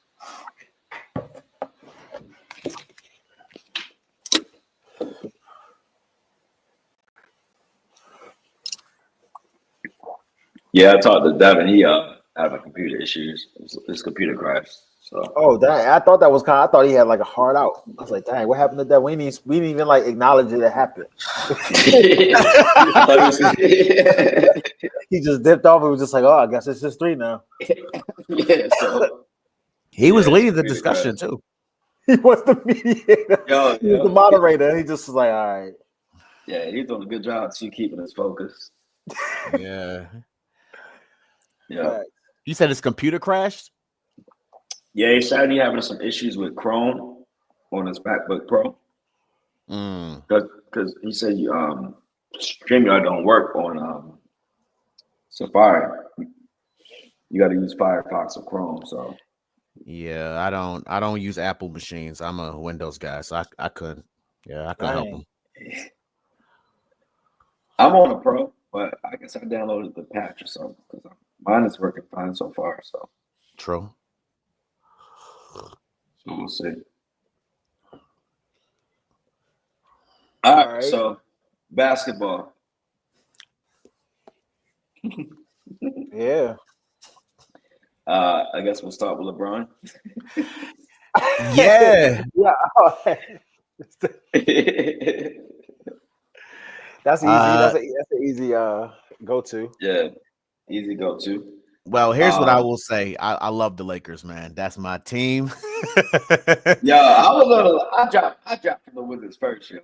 I was looking like I was crazy. Now everybody like, man, forget it. I mean, listen, LeBron is from our generation. We want to see the old man win one more. Unfortunately, he pulled his groin last game, so he's going to miss a couple of weeks from what we're hearing. Yeah. Fortunately, though, the Lakers are in the number 2 position in the West. We'll see if they can tread water while he's gone. But I mean, Luka has been a game changer. They won like 8 games straight after they traded for him. So if LeBron can come back healthy, I think they can give the top team in the West a run for their money, which I believe is OKC, right? Yeah, OKC. OKC by a good margin. Yeah, keep my son's name out your mouth. Oh yeah, yeah. That's man. I don't know. It's kind of like I got multiple feelings, 2 sides for this. I think as far as the issue that happened the other night with LeBron confronting Stephen A. Smith courtside, as a father, you know what I'm saying? You gotta protect your kids. And so if you feel like a situation, then where somebody is going over the line, you feel like they're saying stuff that's not above board for what you would expect, or you're not getting a certain level of respect, I think you gotta say something. And I'm cool with him not texting him or hitting him up because it's like, yo, you right here. I got something to say to you right now. I'm about to let you know how I feel. And you gonna understand how I feel. This ain't gonna be no. I don't want it to be easy coming to you because it's not easy. Right. So I'm glad that he did that as a father. I just think that LeBron just once again, for all the on the court stuff that people tend to criticize about LeBron, I just feel like once again, him as a father, that position that he's been playing for the last 20 years, he did this real good. Like he done been as good of a dad as you can expect for somebody that's like probably working a lot and not around a lot. Shout out to his wife and his mother. Oh yeah, for sure. You know what I'm saying? It's a lot of rich kids. They get on stuff, get on the pills. You know what I'm saying? Look at Marcus. Because Marcus exactly, Jordan. and a lot of them don't make it. You know what I'm saying? So shout out to LeBron as far as that. You're right about that, Brian. I agree, totally agree. But I do feel like Stephen A. Smith called him out as a father too, though. That's So he kind of was asking for it. That's where I think it went too far, because I do believe that LeBron is, he gets criticized unjustly, probably a little bit, but still he's been the face of the league for a good time now, for a long time. So it just comes with the territory, expected. Bronny is now an NBA player. He's not a child. He's a 20-year-old man. So he, as an NBA player, is due a certain level of scrutiny as well. Once you start questioning LeBron as a father and what he's doing as far as, what I'm saying? Like, I just think that it's overblown to say that LeBron put Bronny in this position. Like, Bronny hasn't been a McDonald's All-American. Like, Bronny wasn't on one of the best high schools in the country. Like, Bronny been hooping at a high level his whole life. So for him to just be at the highest level hooping in the G League, it shouldn't be a story, especially off the strength that he's not playing bad. Like, in the G League, he's doing much better than players that were drafted after him, and better than a lot that were drafted above him. Right. So I just think that it's unfair. It's clearly click farming on the media side to attack Bronny. And LeBron's calling out Stephen A, as he should, because they got a relationship that's stretched over a long time. Right. So that's how. So I do feel like Bronny is susceptible to some criticism, but maybe that was too far. But I also think Bronny, the criticism on Bronny, as sometimes I feel crosses that threshold of being unfair. I mean, it's not like he's playing every single game for the Lakers, right? He comes in when they're up, right? He's a late second round pick. I don't know anybody who expects the second round pick to be the next greatest thing, right? It's very rare for second round picks in like the mid to late rounds, or just even in general, to actually hit. Like the last one that I think that comes to mind that was a late second round pick that hit was Isaiah Thomas, and even then he gave you 5 good seasons, and then he was done. Right? Draymond was a late second round pick. But Isaiah was actually picked last in the second round, right? Oh yeah. Isaiah Thomas was Mr. Irrelevant. He was the last pick. Mr. Irrelevant, right. Which you're and when you're that late, you're just expected to be a glorified G League player at that point, right? So, so I think I get the criticism where he's LeBron's son, on one hand, and maybe he should have stayed a year extra in college, or maybe 2 more years, whatever, right? But he's here now. Right. And he only plays a few games and a few minutes at that. So I don't really know what people are criticizing. Are you expecting him to come in the league and try and point for as a second round pick? I think that's just unreasonable. Right. And like to your point, he's doing decently well in the G League. I name you a bunch of people that were drafted above him that are not even doing that. Right. Yo, and he bring the crowd out. The way I see the way I see the Bronny situation, is the NBA is doing LeBron a favor for carrying the NBA for the last 20 years and keeping them relevant. So I'm all right with it, because this is just, LeBron earned this, in my opinion. But that's what I'm saying. It's like it's click engagement, because it's very easy for a casual fan or somebody who's been kind of looking for something to bash LeBron on for the last 20 years to look at this and say, oh, he let his son be in the NBA. He wanted his son to be on his team with him. His son went to USC. His son was a McDonald's All-American, a legitimate McDonald's All-American. Now, the reason why his son was a McDonald's All-American might be questionable, but the question shouldn't be because his last name is LeBron James. He was the 33rd ranked player in high school. But because the OTE players, all those people that went overseas, all the people that went into that extra G League that's not quite the G League, that amateur level basketball league, they can't go to the McDonald's All-American. So that meant that the 10 players didn't get picked. So I'm just saying that Bronny's accolades are legitimate, and he really hasn't been given nothing that's too crazy, aside from the fact that his dad is important, so they talk about him being on the court a lot. But what he be doing? Right. He go out there when they up 20 or down 20 into the game, or he in the G League, he dropping 30. So if your G League rookie is in G League dropping 30, I feel like you chilling. Well, not only that, I mean, he has legit talent. I mean, just to juxtapose it to the people that were picked above him, just because I'm looking at the NBA draft. Anton Watson, you guys probably have no idea who the hell that is. Anton Watson has already been waived by the team that drafted him, and he was picked one.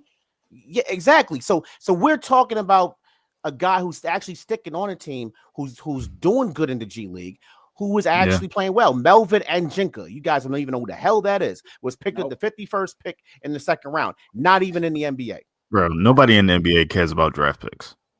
I mean, they care about lottery picks, high first round picks, but anything after that, nobody cares. Exactly. Right. So the fact that he's they don't even bother to trade their second round picks. Right. So they don't. Nobody cares. The guy picked after him, Kevin McCullough. You don't know who the hell that is. He's playing for the Westchester Knicks. I can pull up his stats. They're probably terrible. That's what I'm saying. It's not that LeBron. It's not that Bronny's bad. It's just that the scrutiny is tilted because, like we said, his name on his jersey calls for him to be talked about more than what he would be talked about regularly. He fills up arenas. They selling tickets. They selling tickets and they selling merch. The G League games. For the G League games behind Bronny. That's what I'm saying. Bronny don't even gotta be playing basketball. He's a professional video gamer. He has his own team. He do stuff like he just doesn't have to be here.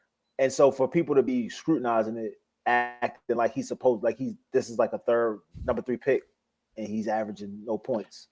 Right. I was out. Did we talk about the Luka trade yet? We get to that? Well, we're talking about the Lakers. We're talking about the Lakers. Yeah. That's right. Good segue. Yeah. Biggest trade of all time. I'm trying to think about where we should start.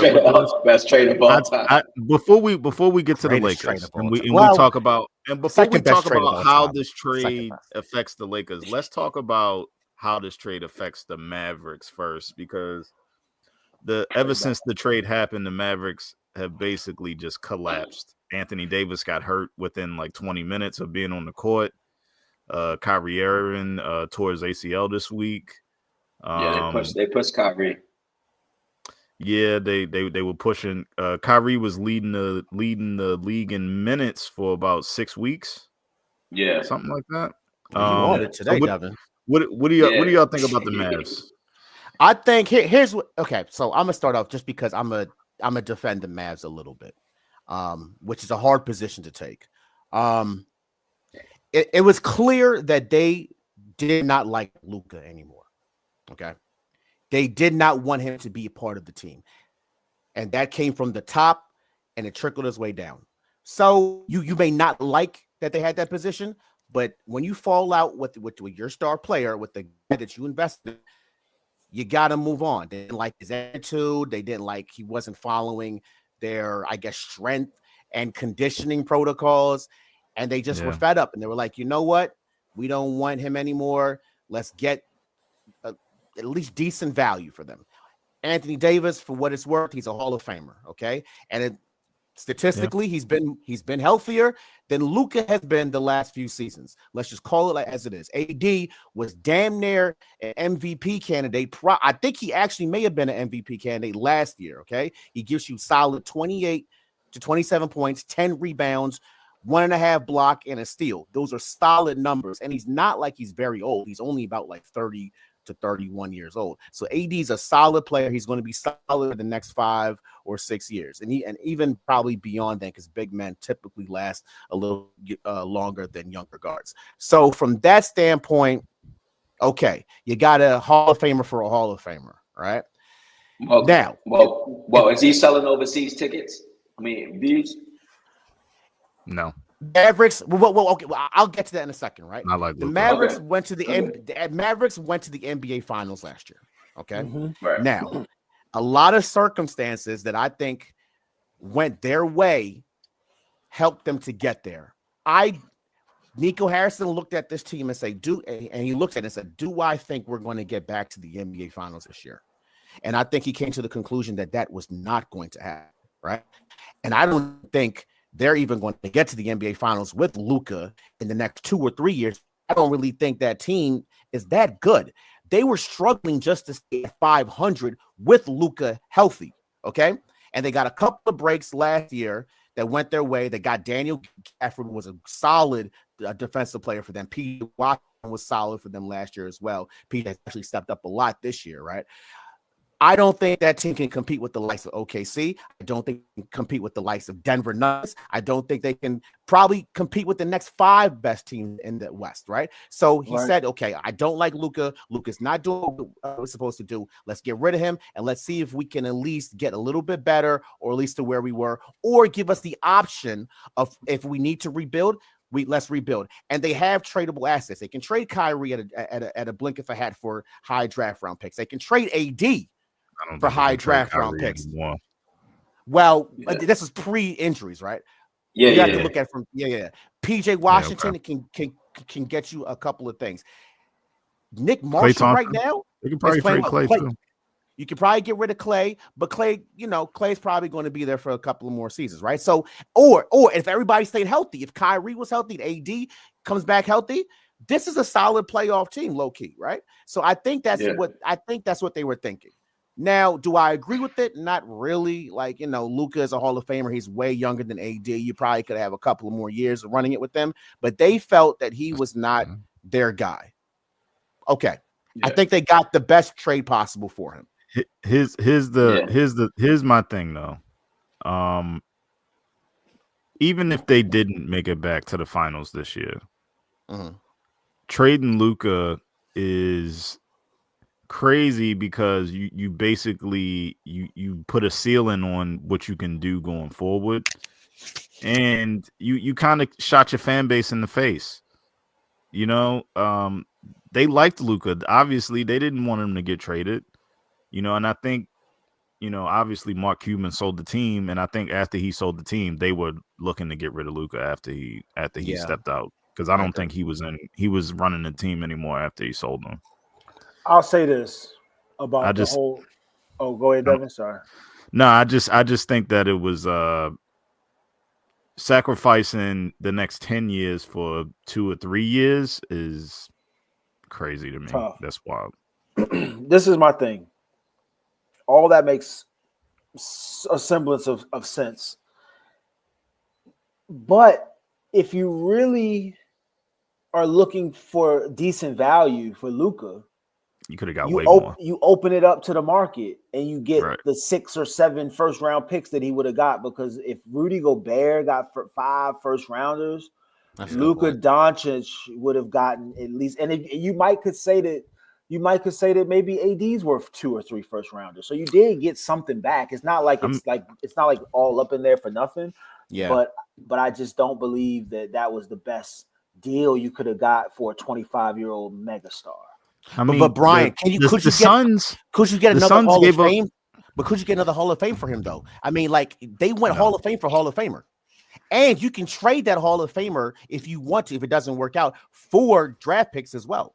Yeah, I mean, apparently they did reach out to the Minnesota Timberwolves. They did reach out and try to do the Luka for Anthony Edwards trade, which I wouldn't have traded. Minnesota hung up the phone. Yeah, I wouldn't have traded Anthony Edwards for Luka either. No, I mean, why is Dallas trading Luka? Like, again, you're right. That's the problem. I think that it's easy to say, oh, he's smoking hookah and he's drinking beer. He's 25 and he drops 30 every night.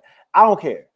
I think what I didn't like was the owner was like, yeah, he's gotta be more like Charles Barkley and Larry Bird and Michael Jordan. It's like, bro, do you know what Michael Jordan was doing? Exactly. Every night. eyes yellow because all right, man, he's drunk. Yeah. Charles that Barkley that was the cocaine era. Yeah, Right. Charles Barkley notoriously told people, "I'm not a role model. Exactly. Do not do what I do. I'm throwing people out windows at bars. I'm Right. It's Michael good thing Jordan there in was the no casino cameras. all night. So I think it was a little hypocritical to come at him, and say like, oh, he drinks beer and he, he's not serious. It's like, the secret. Yeah, but that's the owner, right? So the fact that Nico was even able to get what he got for Luka, all right. I mean, you got to give him the benefit of the doubt. I mean, because when the owner's like, get rid of this guy, he's smoking hookah, you're like, damn, this is our franchise player. Nah, bro. This is the face of our organization. This is the bigger than basketball. The GM seemed like, part of me thinks that the NBA got involved in this trade to make to make the NBA more relevant again, because ever since Luka got traded, the NBA has been like back in business. I mean, they would look, they after the NFL kind of stole Christmas from them. This past season. It and all of the issues with people not being interested in the NBA because all of the 3-point shooting, the game's not really being it's not fun even to watch. that, bro. It's not even that. It's not even that. But it was a combo of things where it was making that, but it's not that. Right. It's not that. The reason why the fall off is because the best players are international now. Yeah. And that doesn't, we're not like relating. We're not like, oh my God, I want to be the next Giannis. Like nobody cares about wanting to be Nobody's saying that. No one's saying I want to be like Nikola Jokic. I want to be Jokic. Yeah, exactly. So nobody's trying to exactly. So your issue is the best players nobody wants to be like. Right. And the best teams are in cities that no one cares about. No one wants to go to Cleveland. Nobody wants to go to OKC. Those are the best teams in each conference. No one wants to go to Denver. Yeah, so you're really in this spot where I do think that there's big money at play. You got, I think Dallas was Dallas's owner is trying to open up a casino. I think the legislation stuff is trying to shut that down, and I think that they was trying to say, we'll move if y'all don't let us have this casino. We will submarine this franchise if y'all don't let us have what we want. I think this is big money moving around. And I think the NBA, I think the Lakers just benefited because the Lakers always benefit when the NBA is doing big money moves. Why the Lakers though? Why call the Lakers? I mean, for Anthony Davis, I get it, but for Anthony Davis has a relationship with Nico. Okay. Nico was a coach on the Olympic team in 2012 when Anthony Davis was young. So they do have a relationship over there. Also, Nico is a defensive minded guy. He wants to see defense first. AD is a defensive dynamo, probably one of the best in the league. Best defensive players. So I do think that there just was a better melding of minds to go that direction, but also that was big money, bro. You don't just pair up two injury prone guys because you don't like the fact that the 25-year-old superstar likes to smoke hookah. That's not why you put the Mr. Street Clothes and Anthony Davis with whatever Kyrie is identifying as today. Like I just feel like I like Kyrie, man. That's my guy. No Kyrie planned over here. Wait. That's my guy all the way. I want to be clear. He was right on that. He was right on that COVID shot too, though. I love Kyrie. Let's not go there today. Let's not get into that. We're getting deep in now. Not about that.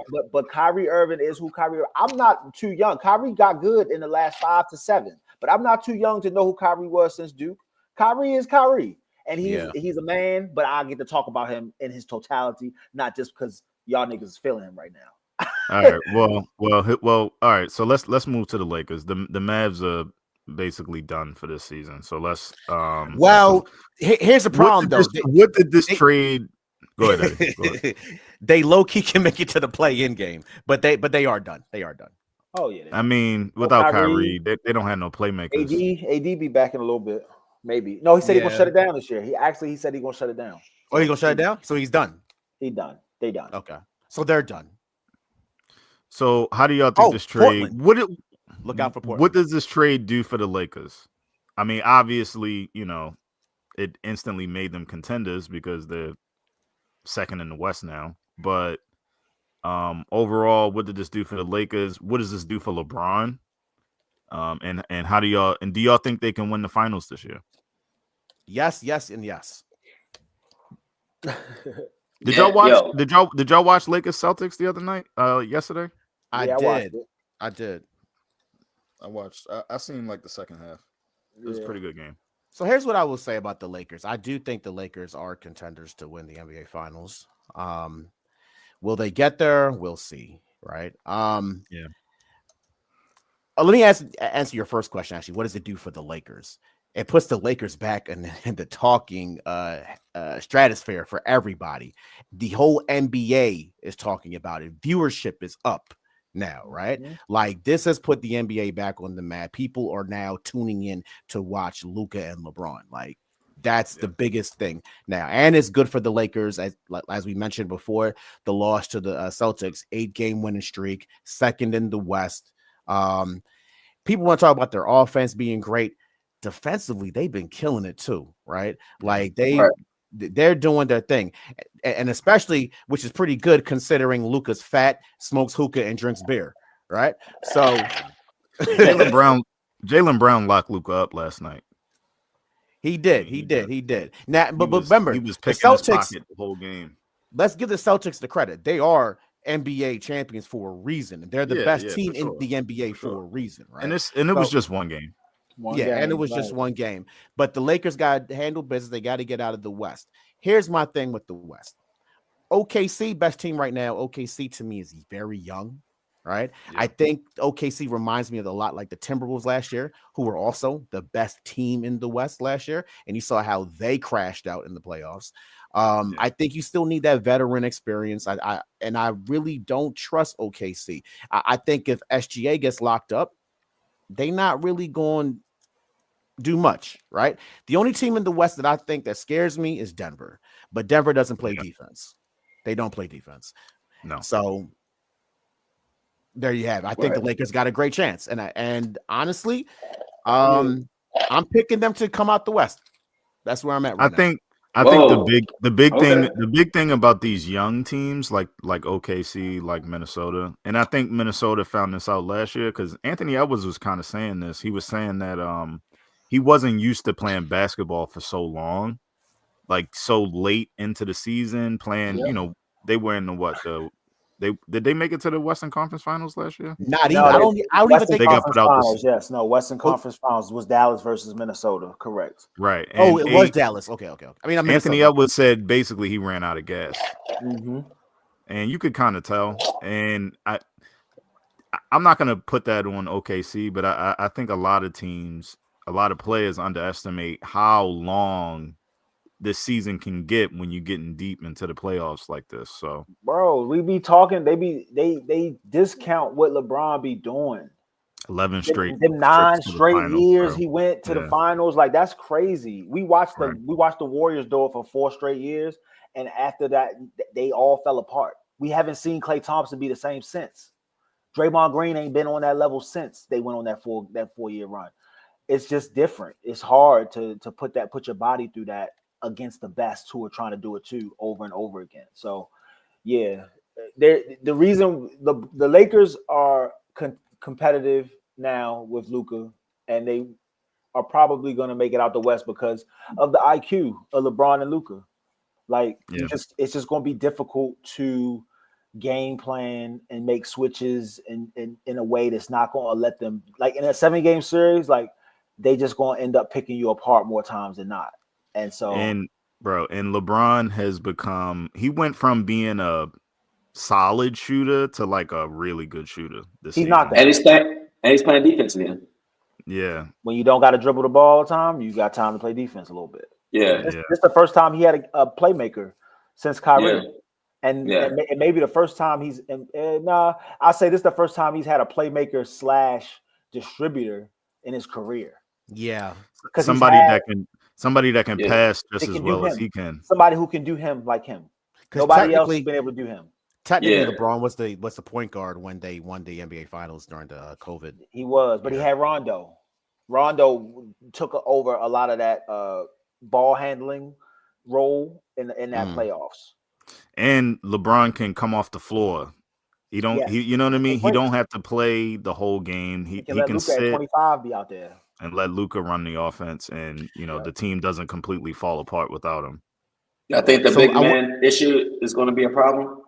Well, I want to clarify something Okay. that we said. So last year, the best team in the West actually wasn't Minnesota. It was actually the Thunder. The Thunder had the top seed last year, which Right. again, Okay. like they're going to have this They year. was So young. Yeah, they was young. Who did they lose to last year? Denver? No. I wanna OKC say- lost to Minnesota, right? Minnesota, I think, yeah. Because the Mavericks were the 5th seed, so that means the Mavericks must have played the Nuggets because the Nuggets were the 2nd seed. Yeah. I thought the Timberwolves put the Nuggets out last year,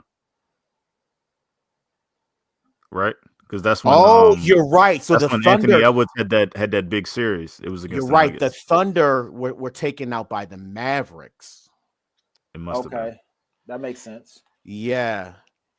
So I mean, I that's what I'm saying. It's a crapshoot in the Western Conference. I mean, It's not to me though. Like if the Lakers are healthy, that's what I'm saying. If the Lakers are healthy, it's the Lakers or Denver, basically. Because Denver is the only other team that can IQ with the Lakers.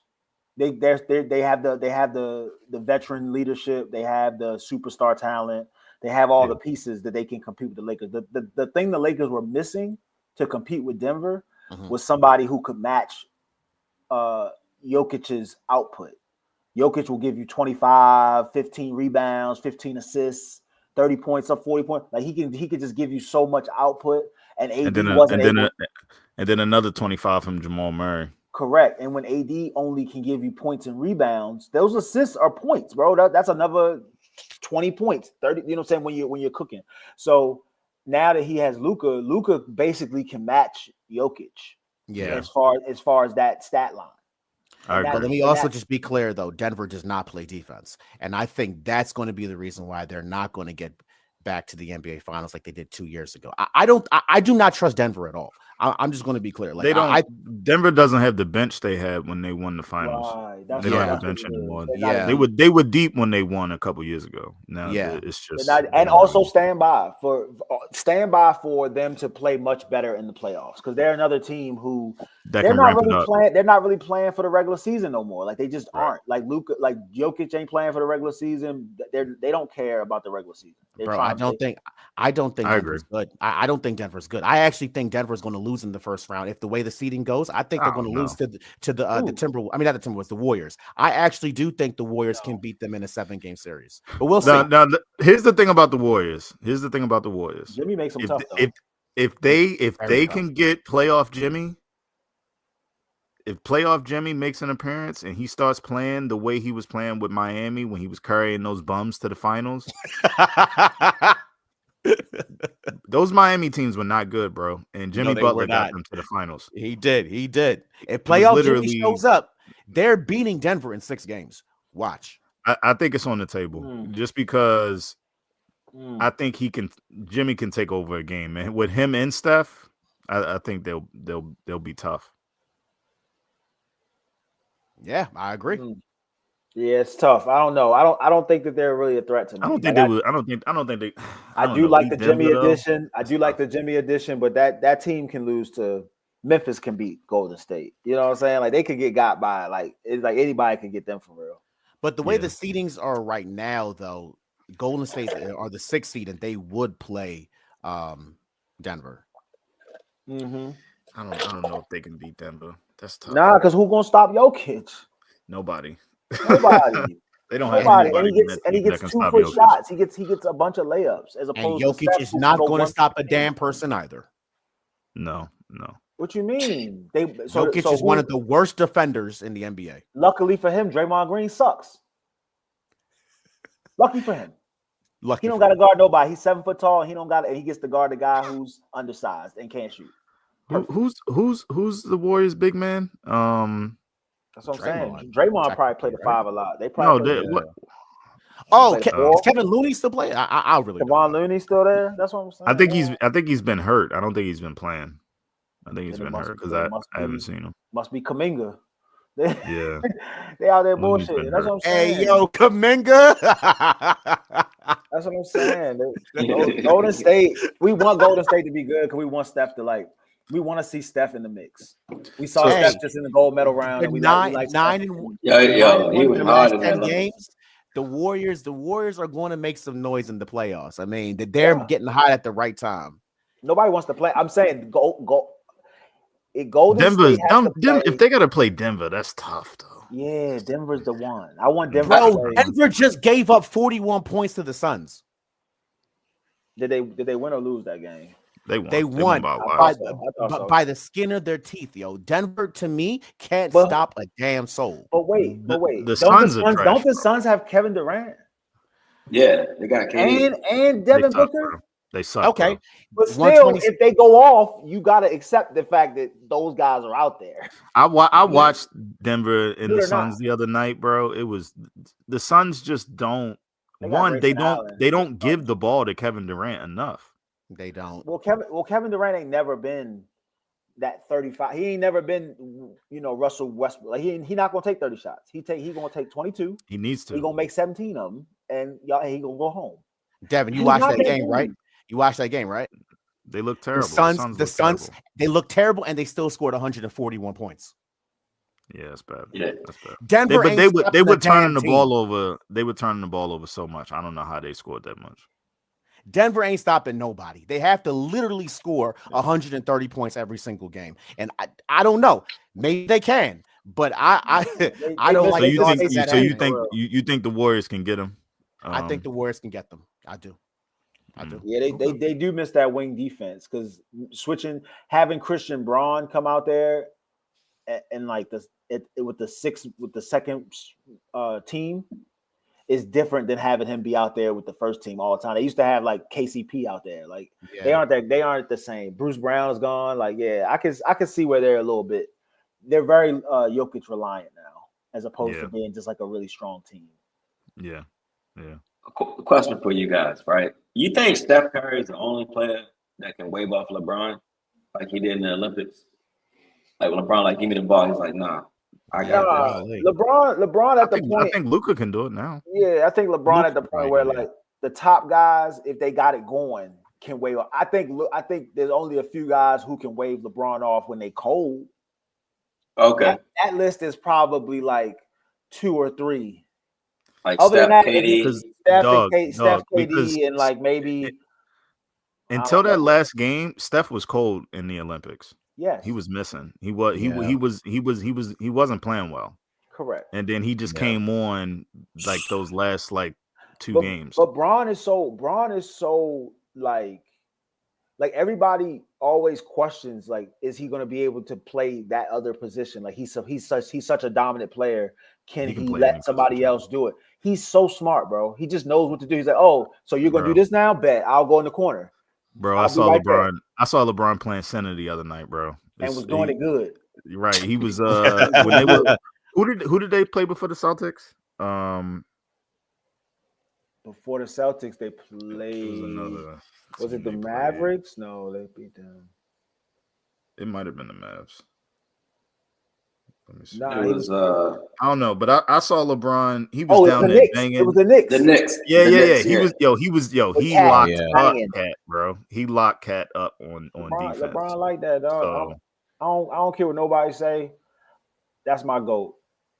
He legitimately, if you can guard 1 through 5, if you got record of you guarding the 1 through the 5 position, I don't want to hear nothing about him play defense.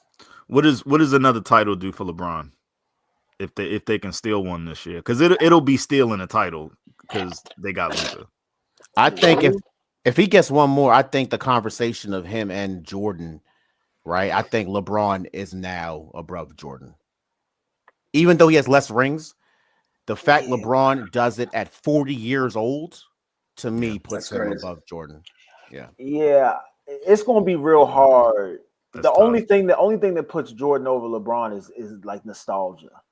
Like just because you just want to believe that era was like so hard or it just felt so good to your spirit, you don't want to put nobody over Jordan.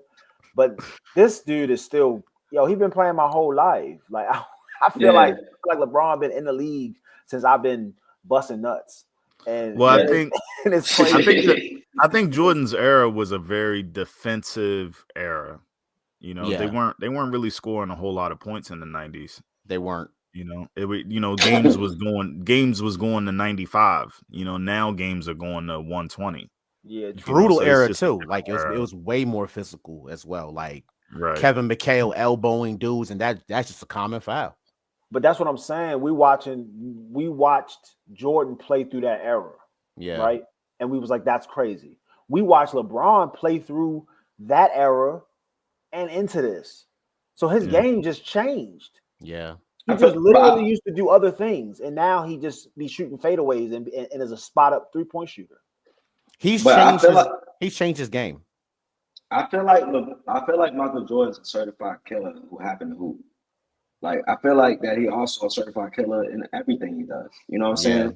I feel like I feel like it's like Michael Jordan is a killer. He's the ultimate competitor. I mean, I think he just happened to play basketball. Man, there's stories about him on the ping pong table. If he lose, he there all night till he win. On the pool table, on the golf, like people be glamorizing like that. On the cards, in the casino. He just like to compete, bro. Hey man, it all sounded good in Last Dance. Chill. Yeah, like he was. I feel like a great doc. Great documentary. I'm with Charles. I think he's the ultimate competitor. I think Jordan is a killer. I think Kobe was a killer. I think we've seen certain time, but I think that LeBron is a savant. Like he not. Yeah. I think definitely the smartest basketball player. Yeah, like I think that Kobe and Jordan. Honestly, this is my honest opinion: is that Kobe and Jordan came up. They had good lives. They came up with their parents, and they came up traveling, living abroad, all this other stuff. LeBron came up hard. He tried his best to not go to that dark place because he lived there growing up. I think that they chase going to that killer mentality because they're not trying to I don't know. They're not trying to keep that away. They chased it. And I feel like we want LeBron to do something that would be kind of against, being a peaceful person. Yo, but I also feel behind closed doors, LeBron is really like that too. Competitive. He's very competitive. And I feel like he holds his teammates accountable. He might not embarrass you. Yeah. I feel like exactly. I feel like he built from that same cloth. He just got a little bit more respect. LeBron has to be the face of the NBA. Yeah. And so he can't necessarily have that Jordan persona. Right. He don't want your mother calling him like, yo, why you do say that about my son? Like Jordan, I don't know. Jordan was the face of the NBA. They just yeah, for sure. They just went out of their way to help preserve his legacy. Like we built up bad teams to make it seem like Jordan was just cooking these the Knicks. The Knicks had Patrick Ewing, and that's it. And we was like, oh my God, it's so crazy that the Bulls beat the Knicks. That's amazing. Like, really? Hey, Utah was a tough team though. Karl Malone and John Stockton was that was a tough team. That was it. Yeah. You're right. It, though. Right. A lot of those players Hakeem won too, right? He won when Jordan wasn't there. Yeah, he won. Bro, I'm trying to tell you, Hakeem and Sam Cassell. Robert Horry. They had a little squad. They had a little squad. I met Sam Cassell when I was in high school. He from Baltimore. Yeah, I know. He from around his son was going to St. Francis with me. Dang, his son look like him. I mean, he was playing basketball at St. Francis. At St. Francis, so it's balling. Yeah. But yeah, to your point, I mean, I like the Lakers coming out the West. I mean, I don't trust the top team outside of maybe. I don't trust none of them, quite frankly. Everybody has their flaws this year. I mean, the Lakers, they're playing, really good defense, but they are still limited in terms of a traditional big man. I don't think you don't want LeBron to be playing center, but it's what they got to do right now, and it's working. So and don't get confused. They still got Hayes. Yeah. They still got Maxi Kleber. He's not back yet. from injury, but that's a big. I'm just saying they. But With JJ Redick at coach, it looks like they got enough bodies. But luckily for them, it might not matter because big men don't even want to be big men these days. They want to shoot. They want to be shooters and stuff. Look at Embiid. Look at AD. AD wanted to leave the Lakers because he didn't want to play at the 5 position. Yep. He ain't want to leave the Lakers. I think he had a falling out at one point, but he kind of overcame that. He didn't want to leave, but he would. They were saying that he doesn't want to play center. I mean, they won a championship. Yes, you are playing correct. the 4. You are correct. He did not want to play center. Yeah, you're right. He kept saying it too. He's been saying that since the jump, though. Even when they traded him to the Lakers the first time. He thought it meant that they was going to go get him a big man. Yeah, and I thought that's what it meant too. I felt like, if you ain't vocal about it, they probably gonna go get Valanciunas or go get some other big body 5 to. They got Mark Williams, and somehow after he left, after they got AD out of there, then they said, "Well, that trade would have still went through though, because they didn't. None of the pieces that were in the Luka trade was part of that trade though." Right. But I'm just saying they didn't move on a big man until after AD was gone. It wasn't like once AD's here, let's move some pieces and get a 5 in here to help AD. Even though they won a championship with it, it just was a weird. I mean, they were dominant when they had JaVale and Dwight, and they had that's what I'm saying. It's very weird that they chose to go away from that template, style, that formula. Yeah, even though that it was so successful, right? That's confusing to me. They just kept being like, "Yo, we need AD to play the 5." AD was like, "I don't want to do this." every time AD has a 5, man, he looks amazing. Yeah. When he was in New Orleans with Cousins, that was the Twin Towers. They were amazing together. Yeah, and every time, but now he with Dallas, and they have 5 men. They have guys that play the 5. I know. I'm sure AD look happy as shit to go to the Mavericks. Yeah, he's probably gonna go back to averaging 35 and 15 again. Why? Oh yeah, he gonna have a blast in Dallas next year. 40 points because they still got a bunch of shooters. So but Kyrie really next year too, though. Yeah, that's true. For most of the season, I think he may come back towards the end. But they're gonna have to pick up a point guard in the meantime. Yeah, they are. Well, somebody that can create. Yeah, Dante Exum ain't gonna be enough. Definitely not. But since we're on the topic of that, who y'all think gonna come out the East? Or you think it's a foregone conclusion it's gonna be Boston again? Ooh, yeah, Boston nice. Yeah, I don't know. It'd be nice. It'd be nice if Cleveland upset them, but I don't see it. I like the Cavs, but I don't know if the Cavs got enough to beat Boston. Boston is stacked, man. Yeah. And they got the experience. They've been there. Yeah, they've been there before. Yeah. I think that it's going to be interesting this year. I do think that the Eastern Conference got a couple of Cleveland. Obviously, is going to be fun to watch. You still got Milwaukee. Yeah, Milwaukee. Giannis is having a great year. Milwaukee could take Boston to 7. I don't know if they can get over the hump. Is a sneaky team. Don't sleep on what Orlando can provide this year. I think solid defense. Wagner, what's the dude? What's my boy name? Paolo Banchero. They nice. They got Suggs. They got a nice little team down there in Orlando. So I think that the Eastern Conference is still. I mean, that year when Miami snuck to the Eastern Conference Finals, it's not like Dallas. I mean, not Dallas. Boston. I don't really like Jason Tatum. I just don't. I don't like him. I like Tatum. Nobody likes Tatum. I like Tatum. You got. I don't know why I don't like him. Why do I have to respect it? Because he's good. He's good. He played really well last night. Fresh cut. No, I don't like that at all. That might be what it is. It might be that he's 6'9" with a lineup, a perfect lineup, and a bad R&B singer. That might be I might be a hater. He's the what's that got to do with basketball though? Break. Oh yeah, the hooping part. I mean, he's straight. I just feel like he's not as good as they kept hyping him up to be, and now he's supposed to be in his prime. This is like the MVP. Like this is supposed to be MVP Jason Tatum. And I'm just like, I mean, I think Jason Tatum. I don't think he's gonna win any MVPs. Nah, I mean, never. he may, but it's tough. It's tough when you got Luka, you got Jokic, you got He ain't never Giannis. win an MVP, bro. You got all of these dudes that can just. I'm calling it now. Yo, You know what I mean? hey, his team believes in him. That's all that matters. No, and I think that's why they probably gonna end up in the finals. He's They good. got a really good team, and I know Jalen it's Brown is not he's more of like a 1B to Tatum Yeah, instead of like a 2. he's a 1B, and I think that's He's perfect. secretly like the kind of the closer, you know. Yep, Yeah, he is. No, he is the closer. it's not Tatum. Yeah, it's definitely Right. not Tatum. Yeah. All I right, noticed so with all what do those teams that y'all named, none of y'all named the Knicks. What's up with that? Knicks are literally like the Knicks can't beat anybody with They're the 2 seed. with a winning record. Yeah, I don't believe in them. Nobody believe in them. All right.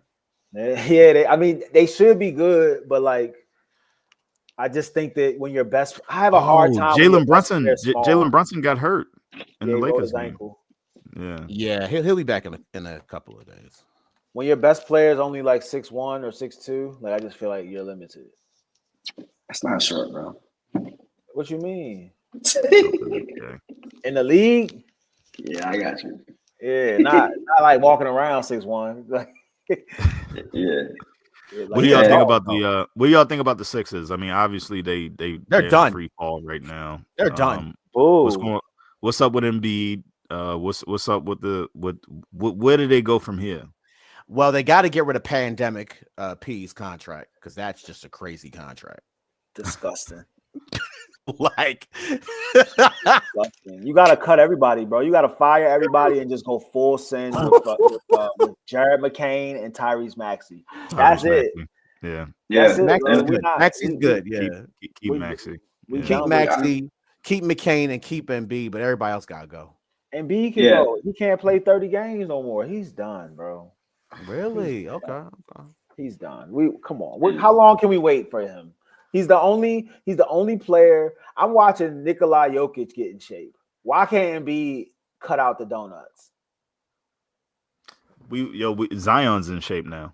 Yeah, everybody got in shape before Joel Embiid. I'm sick of it. And I just knew Zion was a porn addict. Zion then lost like 50 pounds, dog. In New Orleans. I just knew he was never gonna stop eating jambalaya. I can't. No, New Orleans food is 10, bro. Yeah, it's too good. New Orleans and Houston. If you got eating problem, you fat. You just done. Yeah. Like that's not the place to be, yo. He ain't got no cartilage in his knees. He's done, bro. He done. It's sad, bro. It's sad because I think they need to give AI. He was an MVP. He got that MVP. I think they need to give AI small ownership rights. That ain't gonna help him. For the 76ers. They're not gonna help him. To sell some tickets. Well, that's kind of like the thing now. Everyone's getting small ownership rights. You know what I'm saying? I think they need to give AI a little bit of it. Yeah, I mean partnership, bro. That's where it's at. Yeah, I don't want to check. I want to be on the team with you. Yeah, so we can that team got bad real quick. I've never seen a team go from like playoff contenders to like lottery. Well, because they were supposed to go to the playoffs. They were supposed to go to the championship. After that bounce on the rim in Toronto. What was it? Was it ever since Jimmy Butler left? It's just been all downhill. I would say ever since Kawhi hit that shot. When Kawhi hit that shot and they went to the finals instead of because think about it. They were supposed to win that series. Yeah, look at what happened. Toronto went to the finals and everybody on Golden State got hurt. So Toronto only won because they didn't have to play KD or Clay. Or Clay, right? It was just Steph and Draymond out there. The power of Drake. They boxed and won it and got up out of there. That was Embiid's ring, yo. That was supposed to be Philly's ring, and they didn't get that one. And then since then, it's been like, oh, let's get rid of. We can't do this with Simmons and everything. It's been bad. Let's bring in James Harden. You are right. That James Harden trade, I think, ruined a lot of things, and getting rid of Jimmy didn't help at all.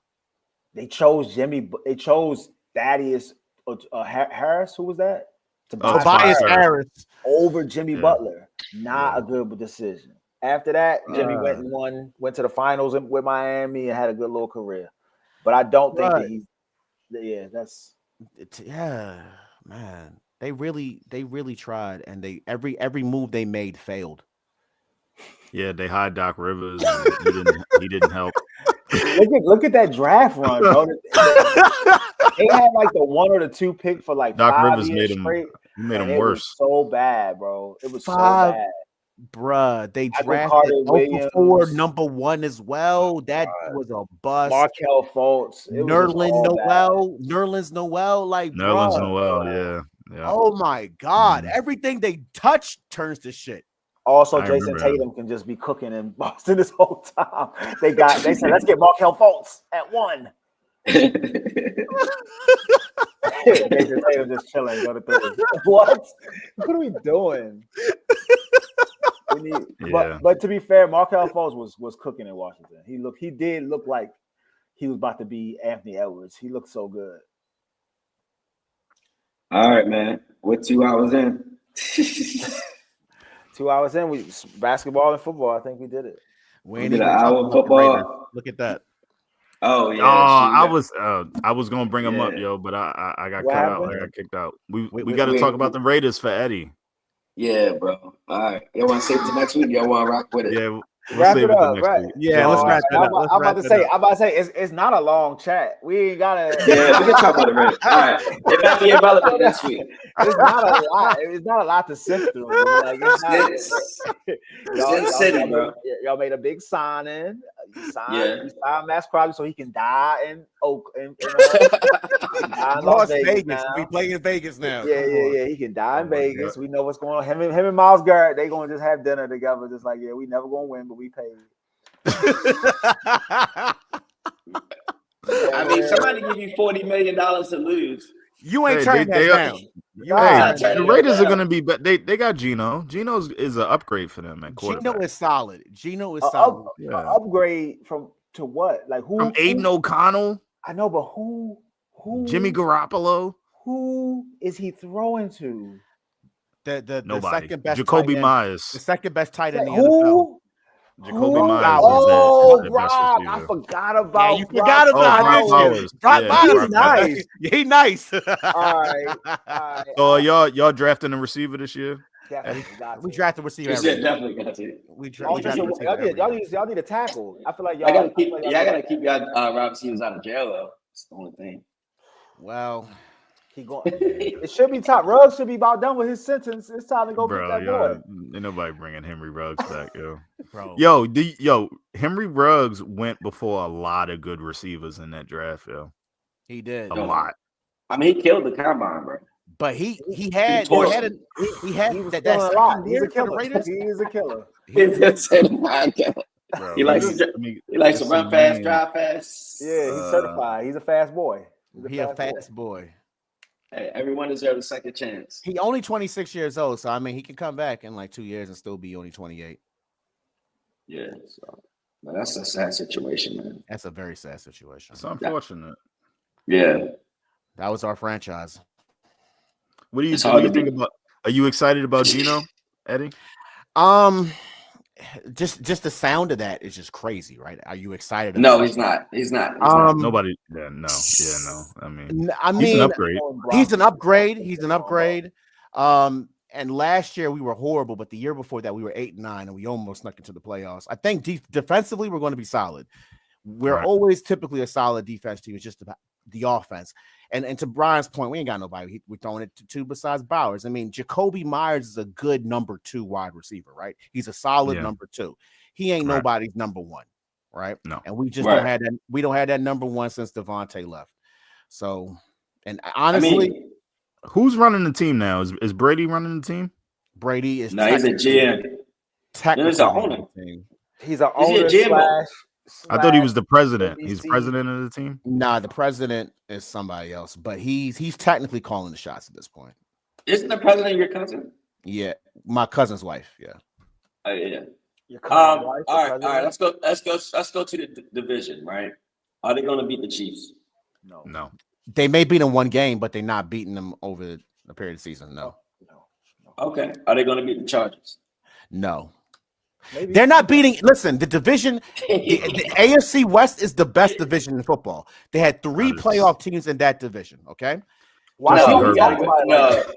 Justin No, Herbert. nobody- I just nobody's talking don't about believe in Herbert anymore. you may not believe in Herbert, but they were what 11-6 last Justin year. Herbert. They gonna Yeah, win. They no. gonna win 10 games again. Are the Chargers bringing back Yeah. Greg Roman?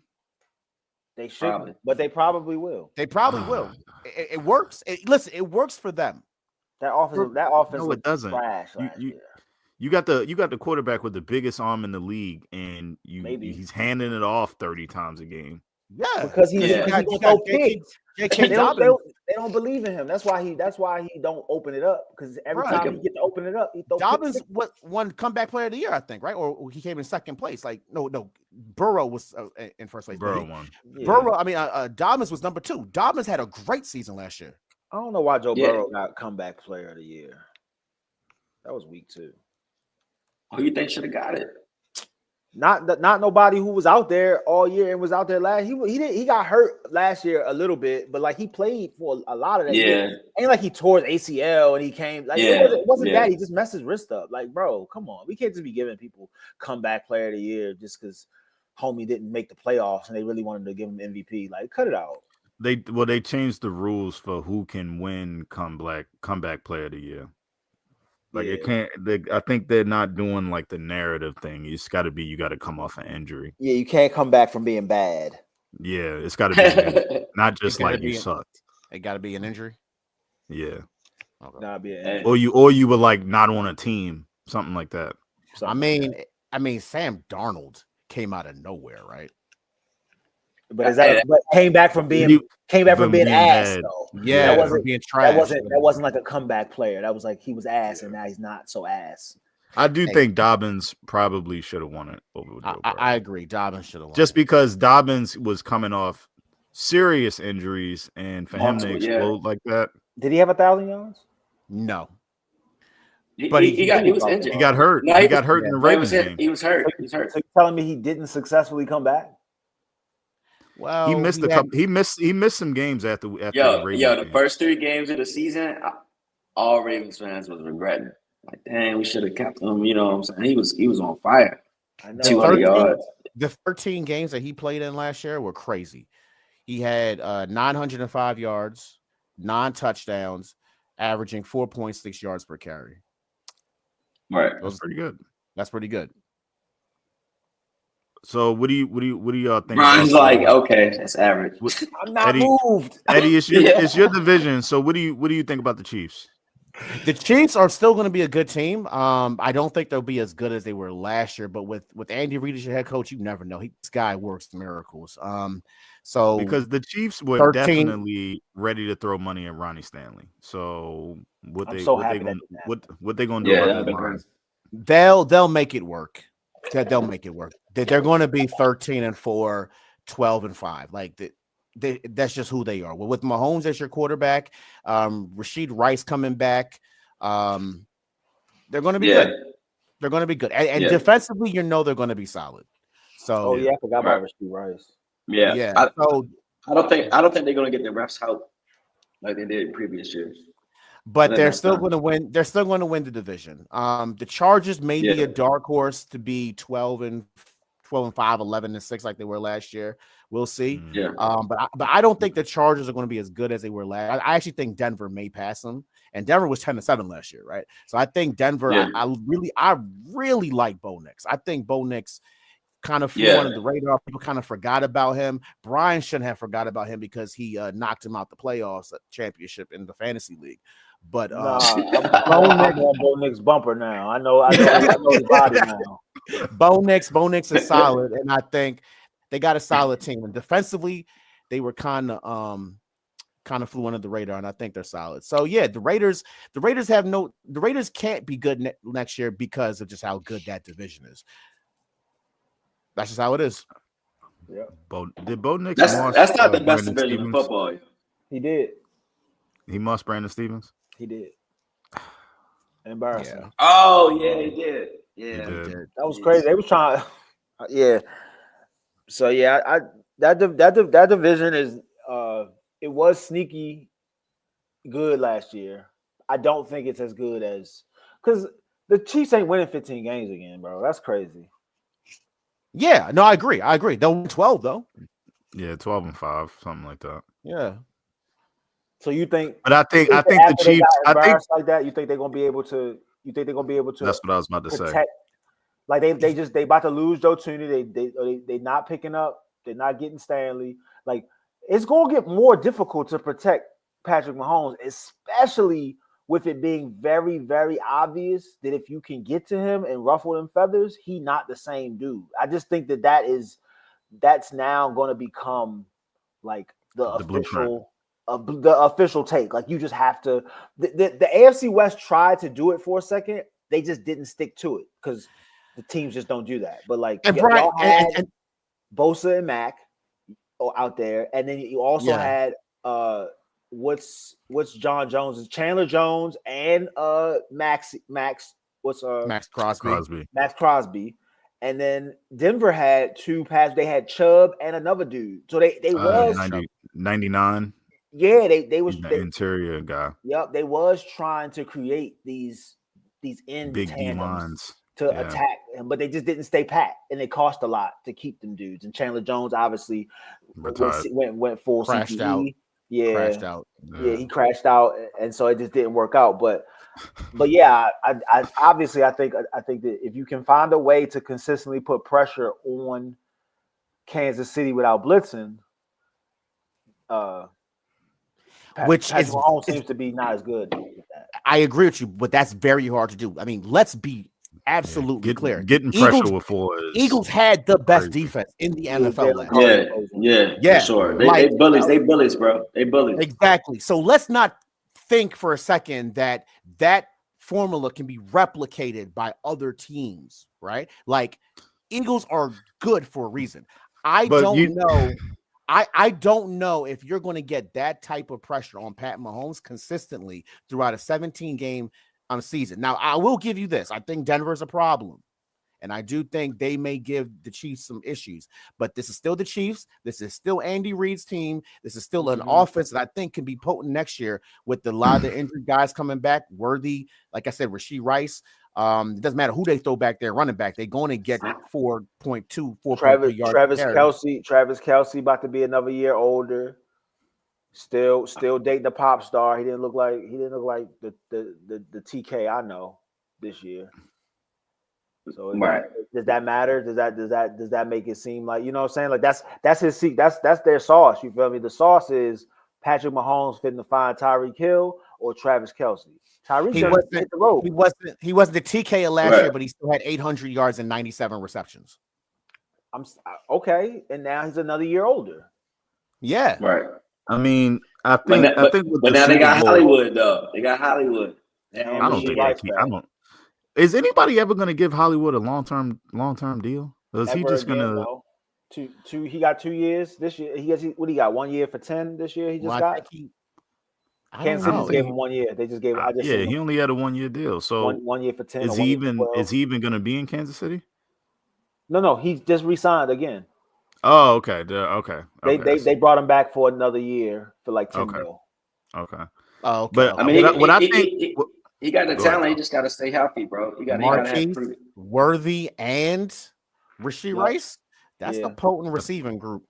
Yeah, it's a lot of speed. I mean, Rashee Rice isn't really a speedster. He's more of a possession guy. Yeah.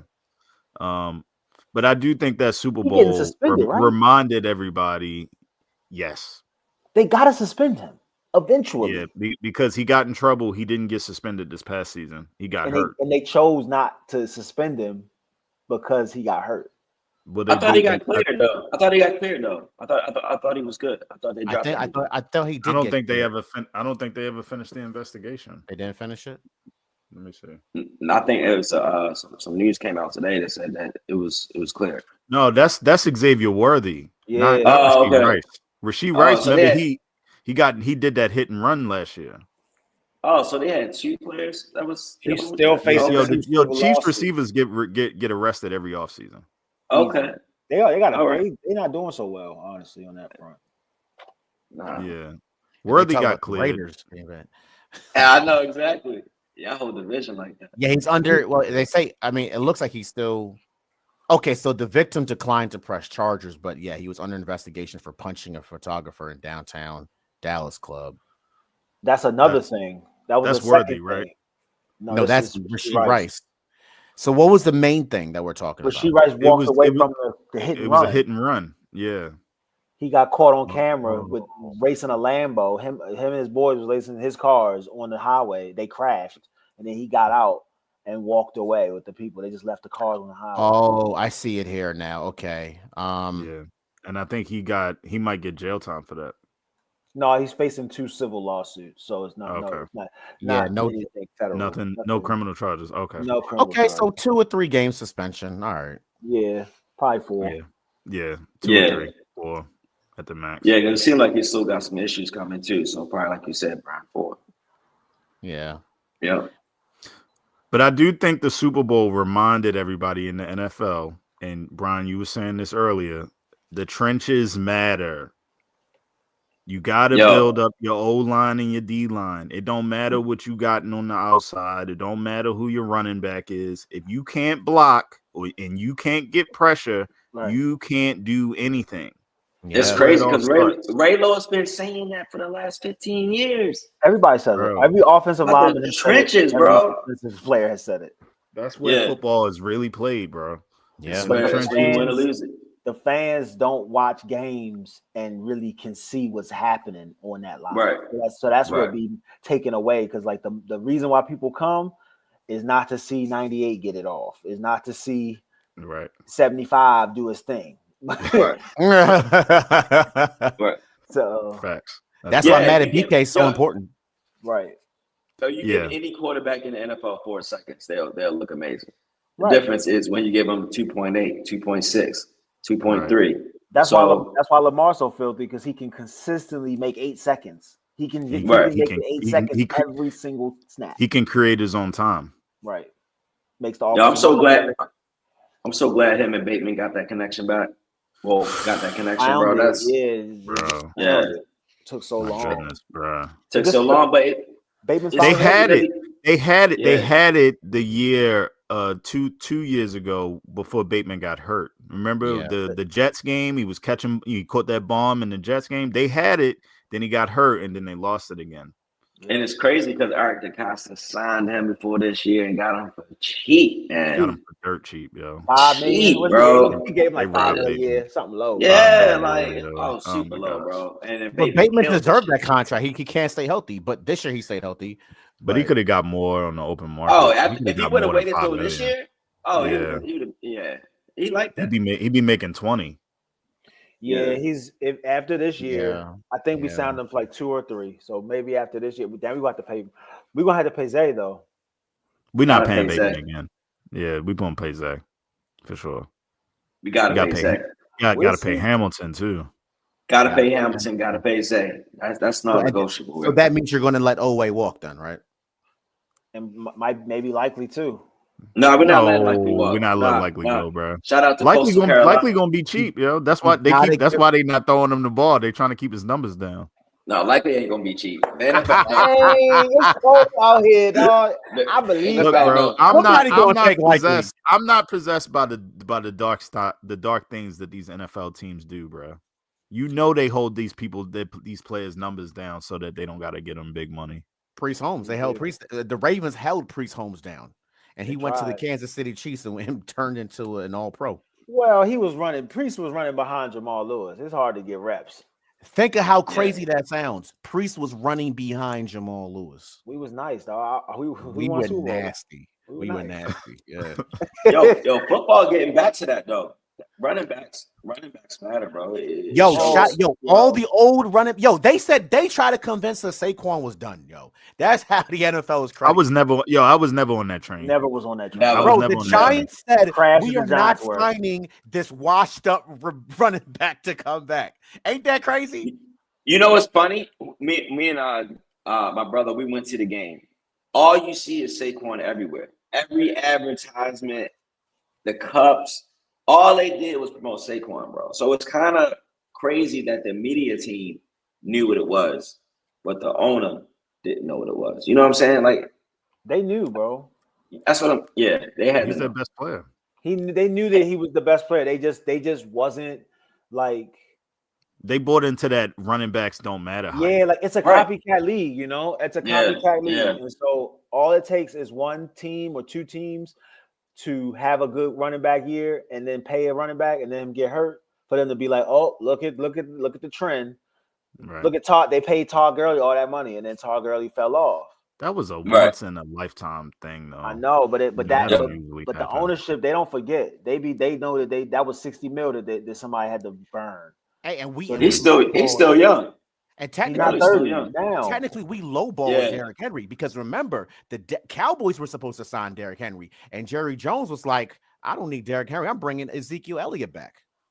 Yo, I it's mean, crazy. I know a lot of realistically- Cowboys fans that's heard about that. Realistically, we only got Derrick Henry because the running back market was down. Like we wouldn't get Derrick Henry now if the running back Well- market where it is now. Derrick Henry. Well, It was we down. might have to Yet pay him. Saquon and Henry were free agents, right? Ain't that crazy? Well, and another thing Yeah. is that he probably like, yo, I get to play with Lamar. These Now. other running backs ain't even like me. They getting 5.5 yards a carry. Imagine me. Like, and if you think about it, he's so used to just carrying the team on his own. He probably like, yo, I can chill. And think about it, he already got money. Derrick Henry had the Yeah. best year of his life this year. This is better. I think this year was better than the year he ran for 2,000 yards. It was This was his- easier. This It was his wasn't- best. This was his best It was yards per it was like average. efficient. It was like the Yards most per average, yeah. efficient year. Yeah, most Yeah. He didn't I mean, have to I- do too much. What was he averaging? mean- 5.9, something like that. Something crazy. It was almost something 6. stupid, 5, bro. 5.7, 5.8, something like that. I've Yo, never I seen mean- a running back get that many yards since Jamal Charles. Like, it was Yeah. crazy. Crazy. I mean, Derrick Henry beat the Ravens in the playoff game by himself. He ran. He threw that. He threw a touchdown too. Threw a Bro, touchdown. he got 5.9 yards to carry, bro. The best in his career at age 30. I know for a fact John Harbaugh had that Derrick Henry pass in the bag for the playoffs, yo. They just Oh, didn't yeah, get they- to use it. We never deployed. They were setting it up. When They were setting it up, bro. Setting it up. Yeah, when they started running that Wildcat, yo, I was like, "Here we go, bro." Harbaugh just he gonna pull that gun out and try it. Yo, it could have been a 2-point conversion, bro. Gus Edwards just got cut, by the way, so we can bring him back. We not. We got too many draft picks. We got to draft a running back. One of them got to be a running back. We might I get like Austin. Gus, You though. might get Austin. Gus Jensen. Gus might be out Yeah. the league, bro. I like Gus though. I really I do. like Gus too. I low But key but like that. Gus looks like a Lamar merchant now. Yeah, well, and the thing about it, he's lost a lot of weight. You know what I mean? They're all Lamar merchants, bro. That's true. You talking about he's the best? He's the greatest. Oh, but we don't. They are- we don't need him. but with Gus Edwards, it really looks like damn. you Orlando just- Brown you was just keep Orlando it to Brown was a Lamar merchant. He did. Orlando Brown got a couple of big contracts. Justice Hill low key had a great season too. 4.9 yards on Another on the another ground. Lamar merchant. That's Charles's guy, Justice Hill. Yeah, Hill had Yeah, a man. great season. Yo, he learned how to he learned some moves this year. He did. He looked healthy, bro. He looked like he had that burst. Yeah, he got that burst. Yeah, He had that burst. He had a little wiggle with him. I'm telling Yeah. you, bro, everybody be watching Lamar, son. Everybody, the quarterbacks, the wide receivers, the running backs, they be watching Lamar. They be like, yo, if I could just add that to my game, I feel like I can Yo. use that. Lamar be Yeah. getting too saucy, bro. Everybody wants to add that. Yo, and then we had Mitchell that was pretty much Barry Sanders for those couple games, like 2 years ago. If he can get back, They gotta get him some courage, yo. he's gonna do. He's gonna do. that's punt how good returns, Justice bro. Hill was. We couldn't even get Mitchell carries. Nope. Yeah. Mitchell got to work on his blocking. You know what I'm saying? And he got to He's get back small. healthy. Yeah. He is very. He's not as small. like But- he's but not as like stocky as Justice Hill. Justice Hill like be squatting 500. Yeah. Yeah, he's that type of dude. But Mitchell got talent, man, for sure, man. I hope he He comes do. back with it. I hope he. Comes He a back. home runner. He a home runner, bro. Yeah, Bro, the team next year. We gonna be nasty next year. Yo, we don't need 11 draft picks. We don't have that many holes. We don't even have that room on the team. Trade them That's to the what I'm Raiders. saying. The Raiders. the can window shred is That wide. ain't never open. stopped the Ravens from. Yo, we drafted 12 people a couple years ago. So I don't put anything past this We team. don't care. They love draft picks. They love them. They see, They love their comp picks too. They But love we be this wasting bro, them. We drafted a fullback. We wasting picks, bro. cheap labor, Bro, we got 3 4s and we got 3 4s and 3 5s. What we gonna do with 3 5th-round picks, yo? I don't know. Drafting a kicker. Drafted Tylon Wallace again. We need a kicker. We need a kicker. I like Wallace. Yo, Wallace. Yo, They that better dude is trade clutch, up, bro. They better trade Tyron up. Wallace is clutch, bro. That dude. We're not drafting the kicker. I'm gonna tell you why we're not drafting the kicker. Because I actually we did some research on this, right? Every year, there's only one kicker that actually is good that gets drafted, right? And Right. The last couple of years, most of them have been undrafted kickers. Mm-hmm. So the chances of us hitting on a kicker that kicks 85% or better is 1 in like 32. Okay. I think you got to bring in some competition for Tucker, though. You got to bring somebody in. My thing is Justin Tucker going to be on the team? That's all I care about. Justin Tucker's on the team. I'm cool with him being. I'm cool. If he's on the team, I'm cool. Because I think he's still good. I mean, the evidence is kind of. I mean, I think they've seen something that said that Justin Tucker was going to these places after they said that he was already banned. So I don't know if that's for all the places, but it's starting to be some evidence that kind of lowers their story, and it doesn't add up. And then but Charles, they have the thing too, though. No, they're not bringing criminal charges, right? And and as far as I can see, there's been no civil charges either. Bro, this ain't even. It's not even like that for real. Because if it was like that, they would not have. Like, you don't have any proof to the otherwise. Like Justin Tucker has a lot of emails saying, "Oh, thank you for coming, great experience. We'll set you up next time." And there is no evidence or email saying, "Oh, Justin Tucker was a terrible." Nothing past word of mouth. So if you don't have anything more than just like whatever, some allegations, but at the same time from those same places and allegations, you have emails time-stamped saying, "Thanks for coming. Appreciate having you there. Please come back and patronize our business." I just don't think there's a lot that you can do with that. It doesn't seem like you're protecting anyone, and no one needed any protection. Yeah, and I to minimize this issue, because it is a black market to this type of activity, they need to have like cameras or some NFL massage therapists. I think they do actually have a team therapist, but they need to just nip this in the bud, like one way or another. You know what I'm saying? Because every team has their own trainers and massage therapists and stuff. So because it could go either way, So I feel like the bigger issue is that this is a problem. This is a problem because it keeps happening. It keeps happening, and it could be either way. So he say, she say. So maybe there needs to be something that says, okay, well, if you're in the NFL, you can go to these established places, and these established places, going to have cameras type thing. You know what I'm saying? And I feel like this is happening for the last 20 years. I mean, I think Brett Favre was dealing with something like this. Brett Favre was out here sending unsolicited dick pics in an email. He was a freak. That's a little different. That's a little different. Brett Favre was. I'm saying I'm not trying to say that. Like, I think that sometimes the players are used to getting away with anything, right? And they go places and they expect to be treated, pampered, especially when you're going somewhere where it's like a spa. You expect like a certain level of treatment, right? And I just think that the lines get blurry when we're taking clothes off and we're expecting people to like rub us professionally. I just think that it gets murky. Like you said, they should be going to specific hired people who are used to and comfortable with, but also,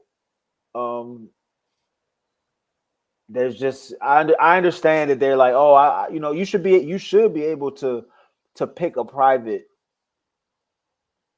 place and get a massage. Maybe they need to have two of them. They need to have two people in the room. Maybe, you know what I'm saying? Maybe if that makes a difference. Well, I don't know. Yeah, I mean, I just think that this is about, obviously the players be wanting things to be a certain way, and then Right. obviously they're making somebody uncomfortable. Right. And the thing about it is, on that level, I would say that massages and stuff is needed. You know what I'm saying? Yeah, For sure. Hell yeah. Right. So that's the problem, that it's definitely needed. For sure. You can't ask NFL players not to get massages. I mean, it's crucial Exactly. for their recovery. It's Right, definitely crucial. But if you just want a massage, then why not get a massage from a guy? Why not get a massage from an old lady? Why not get a massage from, you know what I'm saying? Like you're specifically trying to get massages from women who you're attracted to. And that's where, well, I feel like with the Justin Tucker situation, I'm not 100% on that. But with the Deshaun Watson situation, because they mirror each other a lot. Yeah. Deshaun Watson was reaching out to brand new, just graduated massage therapists. So it's like, why, if you're the face of a franchise in Houston, why are you as an NFL quarterback reaching out to somebody who just passed massage school? Yo was stalking girls on LinkedIn. Shorty she just got her license. Oh, let me holler at her real quick. Why would you want somebody that isn't? I don't know that for sure, but I just like. I don't know that for sure either. Why else would you be stalking somebody's profession? I don't even know, man. Deshaun had a whole game put down. I don't know what he was on. Yo was on LinkedIn. With the IG. I thought he was doing IG DMs though, right? He might have been. I don't know. Yeah, he was on the still reaching out in that capacity. But that situation is a lot different than Justin Tucker. Justin Tucker was going to like establish, right? High end places, right? Right. And so I kind of I thought I came here so that y'all wouldn't say right. and these girls look like they're Ravens fans. They're not trying to bring no civil suit because, like I said, if you know that you got this dude, like you got him in your crosshairs, bring the civil suit. Why haven't we seen any? Right. Right. Collect your coins. All right, guys. All right, man. I think this has been a good first episode. Man. Went for 2 hours and 30 minutes. Pretty good. I mean, we just gonna keep our eyes out, and we'll have some good stuff to talk about next week. I'm sure free agency opens up this week, so I'm sure the next time we jump on here, it'll be a lot more to talk about because it's gonna be on and popping this week. Definitely. Yes, sir. All right. Yeah, good first round. For sure. Yeah, man. Yeah, this is like a dream team, man. We easily did 2.5 hours for sure. So it's all right, man. All right, fellas. This concludes our first episode. Peace. Later. Later.